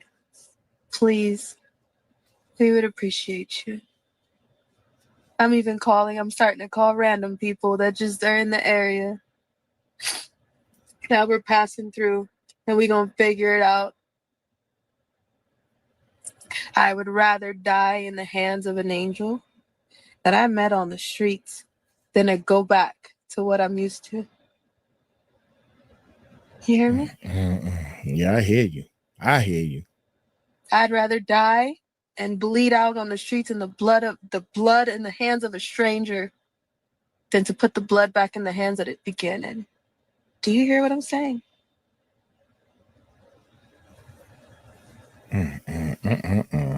One day in your heart, not on your physical body. If you have anything to do with the reason that everybody is speaking out for these victims, I hope that you can feel just an inkling of what they feel. I'm not inciting any violence. This is being recorded for quality assurance purposes. All right, Maggie, you've not said anything in a while. I'm going to just quickly run and grab a beverage. Don't get too deep into anything because I want to hear what you've got to say. Where is Mike? I don't know. He's down there. But I want to get your thoughts on this because you were very outspoken as well with Paula on Ali's story. What, and did she ask for me? No. We were just right. She was just wondering where you'd went. That's why I had to take a phone call. I thought I would right. No, you were on mute, mate. You're all good. That's a much better camera angle now, Mike, as well. You look freaking bad. You look like you're at the helm of the mothership now. Do you know what I mean? Right. That's just to let people know I'm listening. I listen to you, Ron. Go ahead. I know it's all good. I'm going to go and grab a drink. Maggie's going to start just telling us how she feels about everything when we're up to here. I am not on the Tenants super, but I love the meme. Right, I'm telling you now. Only people in Scotland will get this meme. There's a beer, right, called Tenant Super, right, and it's about 9%, and it is rocket fuel. Okay, and yeah, no, not on the not. I'm telling you, no. I'm telling you, man, no. But tell me you never took that. I don't really. It's not very tasty. There's better, stronger beers. Like there's 9%, 10% beers that are tastier. Do you know what I mean? I like my beer properly made. Like I don't more like. Oh, anyway, carry on. Your side's question me. Right, I'm back in 2 minutes. Go ahead. Perfect. So yeah, I just love watching your reaction when we look at the Ali videos. So when you were saying like, amen or everything, what were you feeling that you felt the need to say stuff like that? Because first of all, I was looking at some of the chats and I understand how people feel about, but she's scared and this, that, and other thing. I can't imagine somebody like a female. You got 5 men around, and you're afraid because you know one man you can't beat. If you know this in your head, so and I apologize because I don't get it, and I will never get it because it can be 10 men in front of you. There has been times where I will start fighting all 10 of you. Yeah, like the bravado that you have is something I cannot have. Right. So when somebody like her and somebody has been manipulated, I feel sorry for them. I feel so sorry for them that God has gave me this gift where I have to step in and say, and I told my boss, this is the big boss saying, don't go after the big boss is calling me, don't go after Tony. Tony is the guy that stole Tony's the guy that stole the camera and all my equipment. I worked hard for this equipment. And you're gonna tell me not this is my equipment. You're gonna tell me not to go after him? Tommy, So I is he said, big? Was he no, scary? no, he's not big or scary. He about my size and everything. But my point is, I'm telling my boss, I am the boss. Everybody's scared of the boss. I'm sorry, boss. And I don't know how to explain this to you because I don't communicate well. Yeah. But I have to take matters into my own hands because that's what I do. That's why I said, if Aaliyah wants some real help, all she got to do is come over here. I bet you any amount of money, we'll nip it all in the bud. What you got? Let's just send them this. Let's send people this. Take your phones, take all your phones and all your cell phones and all that stuff, throw them in the water. I play military style. You know, they can track him, they can track her and all this stuff. Okay, y'all want to play the game? Let's play the game. Oh, I feel so sorry for her. I hope she get help and everything. I But the don't play thing the game of is, trying to help people. I play the game of helping people. I understand, but why would you tell her to make her trust you? That's someone that has been betrayed by everyone around her. Because I would do everything her way. I would say, you and your mother. But why would you say her to her now? Like looking at her Right to now? convince her, like to Right. convince her, I'm your ally. Why would you tell her? Yeah, this is what I would tell her. Yeah. You and your mother are safe. Whatever y'all need, I will always, every time I see her, I would give her a gift. Not like showering her with, I would stay my distance. I would read her. See, I'm good at reading people. And say, here, if you stay here, here's the key. Here's some money if you need it. Every day I come, I'll bring a little money just in case you need it. Well, I don't need no money. Cool, right here. Anything that she wants, anything that she said, looks at me like, I don't know about that. Fine. You don't have to do it. I do it. You don't have to clean up after yourself. I do it. You don't like the maid? Well, I don't like that maid. It'll be ladies around you. It'll be people like you. You have a trusted face. There are 3 of my friends that I wouldn't even mention. One of them is he just looks like he's not trustworthy. And I hate to say that, but he's a good guy. But for some reason, know So how you to would read take care of people. her. I So would you would take take care of care her. of her financially, and you would make sure that she has everything. But that's a deeply traumatized person. Right. How would you help her fight Well, her enemy? how did she get with her mom? How did that happen? I don't know. And she trusts and love her mom, and so her mom, I would have to win her over and the moms and say, Mom, I'm just trying to help. I will always come like this. I have rescued dogs and different things and help animals come over. This dog get on my nerve. He won't even come to me because you're confusing the dog. The dog don't know that you like him. You just yelling at him, come here. I said, come here. Just like kids, and that somebody else said something about whipping or spanking kids is not, you should never put your hands on a kid. I disagree.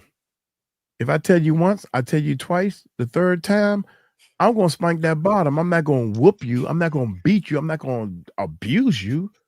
But I'm going to let you know as a kid, if I say, because I suppose you telling the kid to do something and the kid say, forget you, I ain't going to listen to you. And he runs out in the street and get hit by a car. If I told you to do it twice, then you obey me. Yeah. That's not the encourage Hallie to come to you, though. No, I'm not. No, I wouldn't, because she's an adult. She's an adult. She know right from wrong. And she's not my son. I haven't raised her. You know what I'm saying? I'm not. I don't have any kids, by the way, y'all, but I got a nephew, and it's funny because I told my nephew said to me out of his mouth, he said, "Uncle Mike, I used to think you hated me." He said that because I didn't take no mess from him. And I said, "Well, nephew, you let me know that I did my job because I told you can always say anything you want to me." Mhm. And he said that. And now here it is a couple of years later, about 2 years ago, while we running around doing all this stuff. He said, "You know, Uncle Mike," he's always sit down and talk to me. He said, "I look at everybody around me, my age, all my friends and stuff, and you was right again. Even my brothers. He bought a house when he was 23.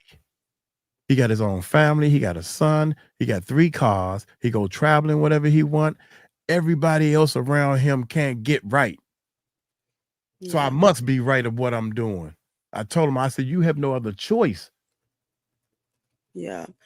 Hallie was not raised like that, No, I unfortunately. feel so sorry for Mike loves a story. I'm just saying, we could pick a word out of a hat, and I guarantee you, Mike's got a story about it. Right? That is, he's got a life lesson about his life. I'm telling you now, you're like Paula. You're like a new Paula M for Tolkien lens explanation. I love you though, Mike. I'm just busting your chops. Right. But see, the thing that I'm trying to explain to people is, I'm not saying I feel so sorry. Oh no, for Mike, these people. we're not starting a new story. No. I'm trying to go back to Allie. We're okay. All right. All right. I feel so sorry for her, and I think that Allie, the next video, everybody feels so sad for her. And what's the next video gonna be? The same thing. Okay, yeah, we all feel sad for her. What are we gonna do? Are you gonna run around in that car all day with your mother sitting over there saying, "Yep"? Yeah. Okay. I mean, I can play I'm gonna play the game. I have to. I gotta play the game. I bet that game involves a massive story. Yeah, it does. It's a massive story because you got to play the game. But my only point is, my heart goes out to her. Your only point, Mike. Your only point this minute, my G. No, I'm busting your chops again. Carry on. My only point is, my heart goes out to her, man. I had to fight back the tears. And I promised myself over and over again I would not cry on that channel anymore. There's been plenty of times I cried on that channel because I am so mad that I can't find these people and help them. Can we get ones in the side chat? It took 12 minutes, but Mike got to his point. Tomorrow, I will have a sound effect to celebrate Mike finding his point when he gets to the end of his story. It's not the same. What's the point in just saying 2 sentences when you can relate a story back to your childhood, bring in your nephew, bring in a life lesson, but pace it all out in some great narrative like we're round a stone fire, and then conclude it with the point. You are the one who says that? You! I know. You! I know. It's brilliant. Listen, we love Mike, so I'm just busting chops. So big shout out to Mike and his analogies, my G's. Listen, we're touching on the 3-hour mark now. We've got enough left of this to do another part. What I might do is we've got a show tonight. The Royal Mess is we're having to move it this evening because Ronnie could only do 8 o'clock. And I can't do before 8 o'clock for the Royal Mess. I've got the episode of the Royal Mess where we interviewed the celebrity SEX tape dealer, Kevin Black, which I'm going to upload for you guys to watch tomorrow so that you've got your little royal fix and things like that. Then we'll be back to normal next week, unless another guest pulls a shim sham. Just give me a second, Madge. I need to get through my rant. I'm sorry, I can't be interrupted right now. So tonight we've got Ronnie B, Lionel, myself, Hollywood Wade, and I do believe Mike's coming back later as well if he survives his, what I can only imagine is the Black Death meeting cholera, because he sounds brilliant today. So if Mike survives the night, he will definitely be on with us too. What else? We have got content at the weekend. We have got a individual. I don't know what I can say, so I'm going to say an individual who was human transported by a very large motorbike club who is coming on to tell his story for the first time with me. We have got a brand new, we'll call it spin-off series episode with me and Beverly looking into more of the freaking awesome that I'm such a fanboy of my own show with Beverly, right? I'm just saying, I'm such a fanboy of my own show. I need to cap it. Like I need to like get some, like try and like get some Fonzie in me, but cool myself down and just focus on the job, because I lose it on that show, man. She's a special lady. So that is coming too. And then we have Julia Vandel, her next part of her story tomorrow night. Then we have next week, I think, the next part of Julia's story, which is going to blow all your minds off your shoulders. I've got filming that I'm doing with Big Homie CC on Sunday. I'm pushing out 4 bits of content for you over the next couple of weeks. We have a series starting in December with a testimony from a survivor of Hollywood elite trafficking and abuse, who was actually part of the child hunting and survived and all of this. They're telling their story in full with names, non-redacted, for the first time. What else? Don't know. Bunch of stuff. But listen, we're hitting the 3-hour mark. Ron, I want to say something. I'm not done. The impact that Ali Carter has had, right, so far, I can understand why there's so many passionate people in the side chat saying, I've been listening to her for years. I can even understand why people get a little bit pissy when people like me jump on a story. I would much rather learn, and I'm not saying anyone's been pissy with me, but I would understand, because you guys have been listening years, right? And I really wanted to do, my show's 2 hours long, but I'm extending it by at least an hour every day, just so we can focus on Ali. And I'm educating myself with you guys so that I'm not finishing the show and then going and doing it myself. I find it easier to do it this way. Also, yeah, hang on a second. Yes, correct. I understand the irony, Bulldog. I understand the irony. It's my show, mate, right? I've got the ticket that says endless interruptions. No, I'm kidding. I understand. Sometimes it needs to be done. And the only reason I was very rude to Maggie there and asked her to stop is I'm getting through my section of the closing. I'll circle back to Maggie and I'll circle back to Mike. Then we've got a few questions from the side chat that have happened over the period of the show. We'll get to some of them. We're not just disappearing just yet, but at this stage, please make sure you like and subscribe. Make sure you guys are doing all of that for the next shows that are coming up. And yeah, we've all got to remember, all right, this is my job. Got to do this stuff. So, Maggie, before I rudely shunned thee and smited thy voice, telleth their story. I was just going to say, don't forget that tomorrow it's Paula's birthday. Oh, yeah, and tomorrow's Paula's birthday. That was it. That was all. You were naming what you were doing tomorrow and you forgot Paula's birthday. And I just wanted to say, don't forget Paula's birthday. Thanks. Next time, just WhatsApp message it to me, like you know what you do. Okay, I will do that. I will do that. I will do that. Me from looking like a complete tit. But yeah, absolutely, it's Paula's birthday. We're all going to go party on Paula's channel tomorrow night. You can go back to being big. It was all I wanted to say. Sorry, man. I'm so sorry. I'm sorry. Okay, I'm stupid. I'm a stupid sandwich.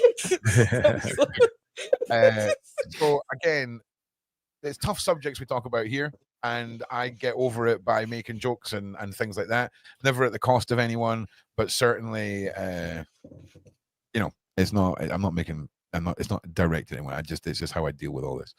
So listen, Ron, I'm not offended. I know you're so passionate, and I prefer to listen to you 100% on that subject.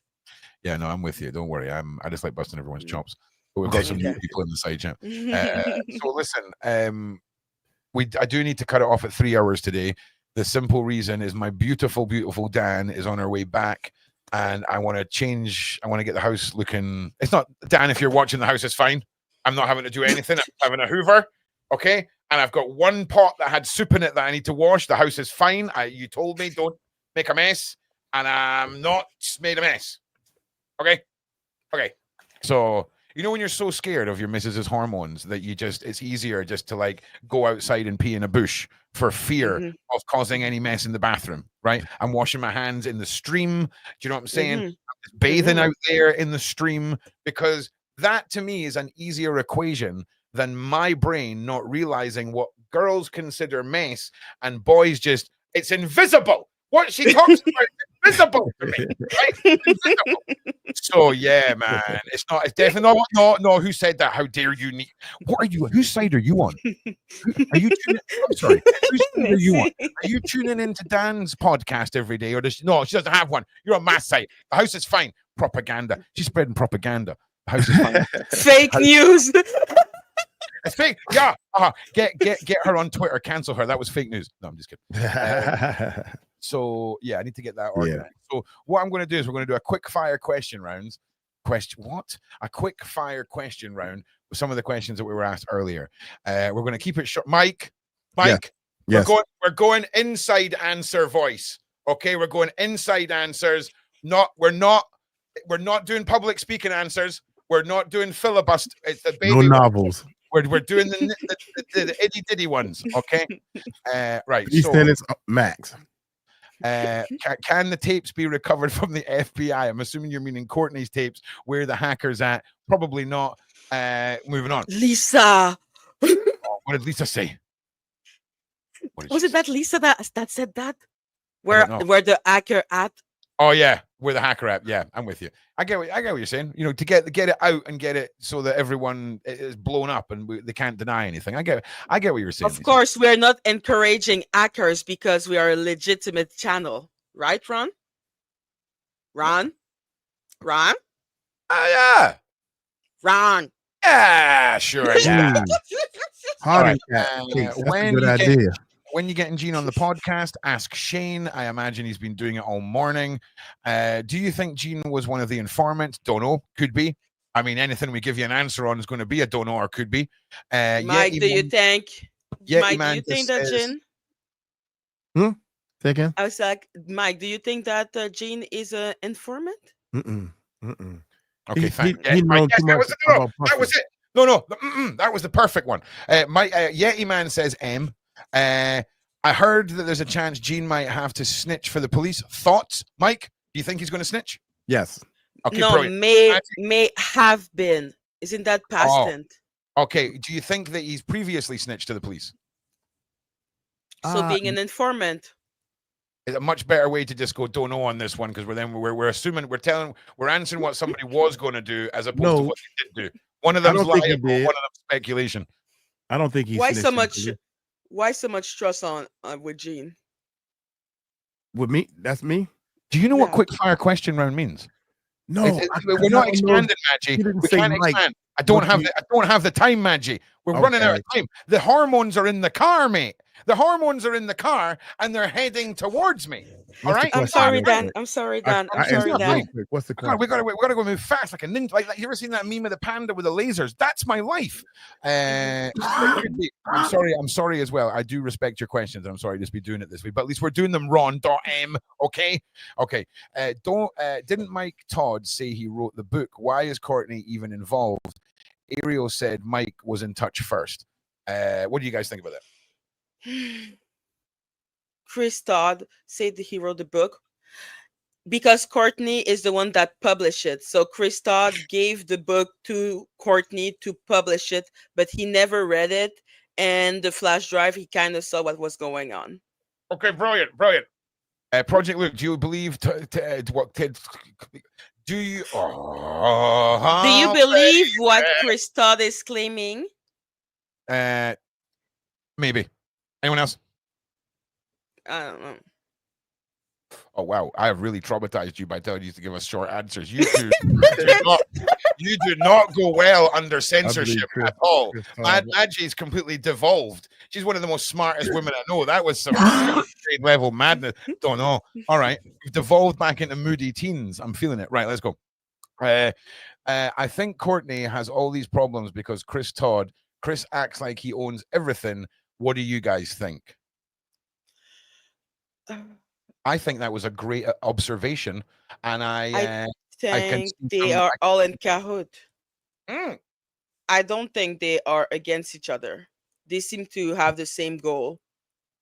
Okay. Plus, it's also sometimes in a situation of espionage is to create an enemy, to split decision. That's always something that's good as a good tactic. Mike, any thoughts? How many freaking bottles of water are you going to have near that expensive equipment? You give me anxiety. I would have them all not. See, I don't put the lids back on. Yeah, see, that's where you and I are different. That's what I get for trying to show off. It dripped a little bit. Oh, life. No, Go Mike, ahead, that's go ahead. that. What's the question? You can turn what you just did with that bottle into a 30-minute story in about 6 months, and we'll all learn a life lesson from it, man. I'm telling you, Mike's like, I've had can't enough do it of without your you, though, shit today, man. Ron. I He's can't like, do I've it had without enough you. of your shit today, Ron. I'm telling you right now, Mike. He's like, I've had enough of it. I know this is off topic, but you ever seen? Yes, The Sound of Freedom. I have seen it. It's very interesting that these movies, The Sound of Freedom and Blink Twice, come out. They've been out for months and months and months, but yet we never hear about it. And Blink Twice was out in August, and it took me, the guy who goes after these people, until the end of September before it even popped up on a radar. In fact, it was a Jaguar Wright saying a message to the lady who directed it. You did a great job with that. Go and watch Blink Twice. And girl just hypnotized me with her like laser eye stare in the camera. I was like, okay, I'm gonna listen. You told me to do something. I'm gonna listen. And I did, and it was wild. How did you get into hunting PDS? I came to YouTube. I wanted to make camping videos. Then YouTube started trending with dark web stuff, and people started talking about teenage blackmail through a dark website and through sextortion. A documentary about that next week. I'll tell you more about that. And I didn't believe it. I couldn't believe it. Then I started seeing all of the horrendous advertising and things like this for other things. Then I learned that you can control what you see through Tor. So when I go on the dark web, there's no images, there's no videos that are allowed to be displayed. All JavaScript functions are turned off. So I'm looking at text and places where images should be. So I've never exposed myself to any of this stuff. And when I realized just how much and how prevalent it was, I started reporting on it, and slowly over time, very clever, what I call ghosts gravitated to me. And these ghosts have the capability of going inside servers and pulling information out and putting people in jail. And that's what we did. Next one. Ron is now like a Thundercat. Yes, I will take that. I will take a Thundercat all day. Ron, ask in the future if they weren't part of the Fresh Fest. Okay, Ron, ask in the future if they were part of Fresh Festival tours. If they don't know what that is, question credibility. It's the biggest rap concert before gangster rap was a thing. Run DMC, Cool, Modi. Agent, thank you. Because I like the fact that you're helping me sound less like I don't know what I'm talking about when clearly I'm floundering sometimes. So that's a great one. Either that, you've just done to me what I do to other people and given me a piece of information that's going to make me look stupid, and you can have a laugh about it. Either way, credit to you. But I will. Fresh Festival tours. Roger that. Why not go balls deep? Oh yeah, that was in response to the game. And then Yeti Man, balls deep, lol. Yeti Man's question here. Mike, cross the equalizer. Why do you not believe what Gene is saying? I believe a lot of things that Gene is saying. I didn't say that. I think some people are misunderstanding me. Okay. I do believe what Gene is saying. Okay, brilliant. My 10 out of 10 for that one, Mike. That was like 4 words. You smashed that. Mike background. Ron, what is your true assessment of Courtney? Do you think there's a tracker on Ali's phone? I think there's a tracker on all of our phones. It's got an HD camera, a high definition microphone, a GPS coordinates, and they're either owned by Apple or Google. And if I was running Apple, I would get drunk in the office and hack into everyone's shit for a laugh, right? I wouldn't do anything bad with it, but I would just do it. Of course I would. Me and the boys sitting around going, right, look, it just so happens, right, that what's her name? I don't know. Who's like a woman who acts that is hot that we can use in this? Megan Fox. There you go. There's a name. Let's hacking Megan. Like, I would be intrusive as hell. I wouldn't do anything with it, but I'm a human. If I've got unlimited power and control and all of that information, and I'm a normal guy, I'm not a crazy guy. I'm going to sit and go, oh, look, I've got holiday. Oh, they're sitting next to each other. And I'm just going to do that for my own amusement. Think of what a psychopath, evil psychopath, we're talking Skull Island level, okay? They're abusing it beyond all without any reasonable doubt. Of course they are. We would all have Of course, the Sean Atwood doesn't agree with this view. No, I'm just saying the human condition is, you've heard the scientific experiment. Man's left in a room with a big red button that says don't press the red button, and over time most people press the red button because hell nah. They do. All right, but hell listen, nah. You can say hell nah. We're talking about crazy science and the human condition. And I'm telling you now, if you were left in a room where you had the capability to look at anything at any time, most of us are taking a peek. No, I'm not saying we're evil. I'm not saying you're a human transportation. I'm not saying you're in a PDF file stuff. I'm just saying most of us are peeking at something because it's human condition. All right. So then when you apply that condition to pure evil, you bet your ass they're tracking us. You bet your ass they're listening. And I'm just saying, man. Next question. Lord. Okay, next question. Trackers, Ron, do you want? Yeah, we did that. It was kind of scary, if I'm being honest. We did that. I will do that for a video as you requested it. Can we get Jag, Gene, and Courtney on a live? Hallelujah. Oh. That would be good. That would be death. Yeah. Of course he's gonna do it. Ron, Did you would you see tell the Mike live? to shut up? No, Mike, said, Ron, would you tell Mike to shut up? Nah, Mike. No, what we need to do is, I love the way Mike does his answers, and I like Mike's stories. What we need is, we need multiple formats because we're doing a show and we want to get through a lot of stuff, and it's creating that balance because I love the way you talk and explain stuff, my G. You know what I'm saying? Wait, am I looking at questions or am I just looking at the chat? Yeah, I have to go, Ron. I got things I gotta do. But well, listen, we're all going, right? We've got to the end of the questions. We've got to the end of the show. Mike needs to go and eat about 3,000 lozenges and try and heal his voice for later. Mike's already on it. He's got the fisherman's friends. He's going to see. He's going industrial. He's gone industrial. Yeah, he's gone industrial with those. His fisherman friends are serious. So listen, Mike, thank you for your time. Maddie, thank you. Maggie, thank you for your time. Side chat, thank you. I cannot feel my backside is frozen. I'll see you all later tonight. Thank you all for being so amazing. Thank you all for being awesome. Like, subscribe, follow Maggie, follow Mike, do your thing. We'll see you all in the next one. From me, Ron Swanson, as always, be safe out there, guys.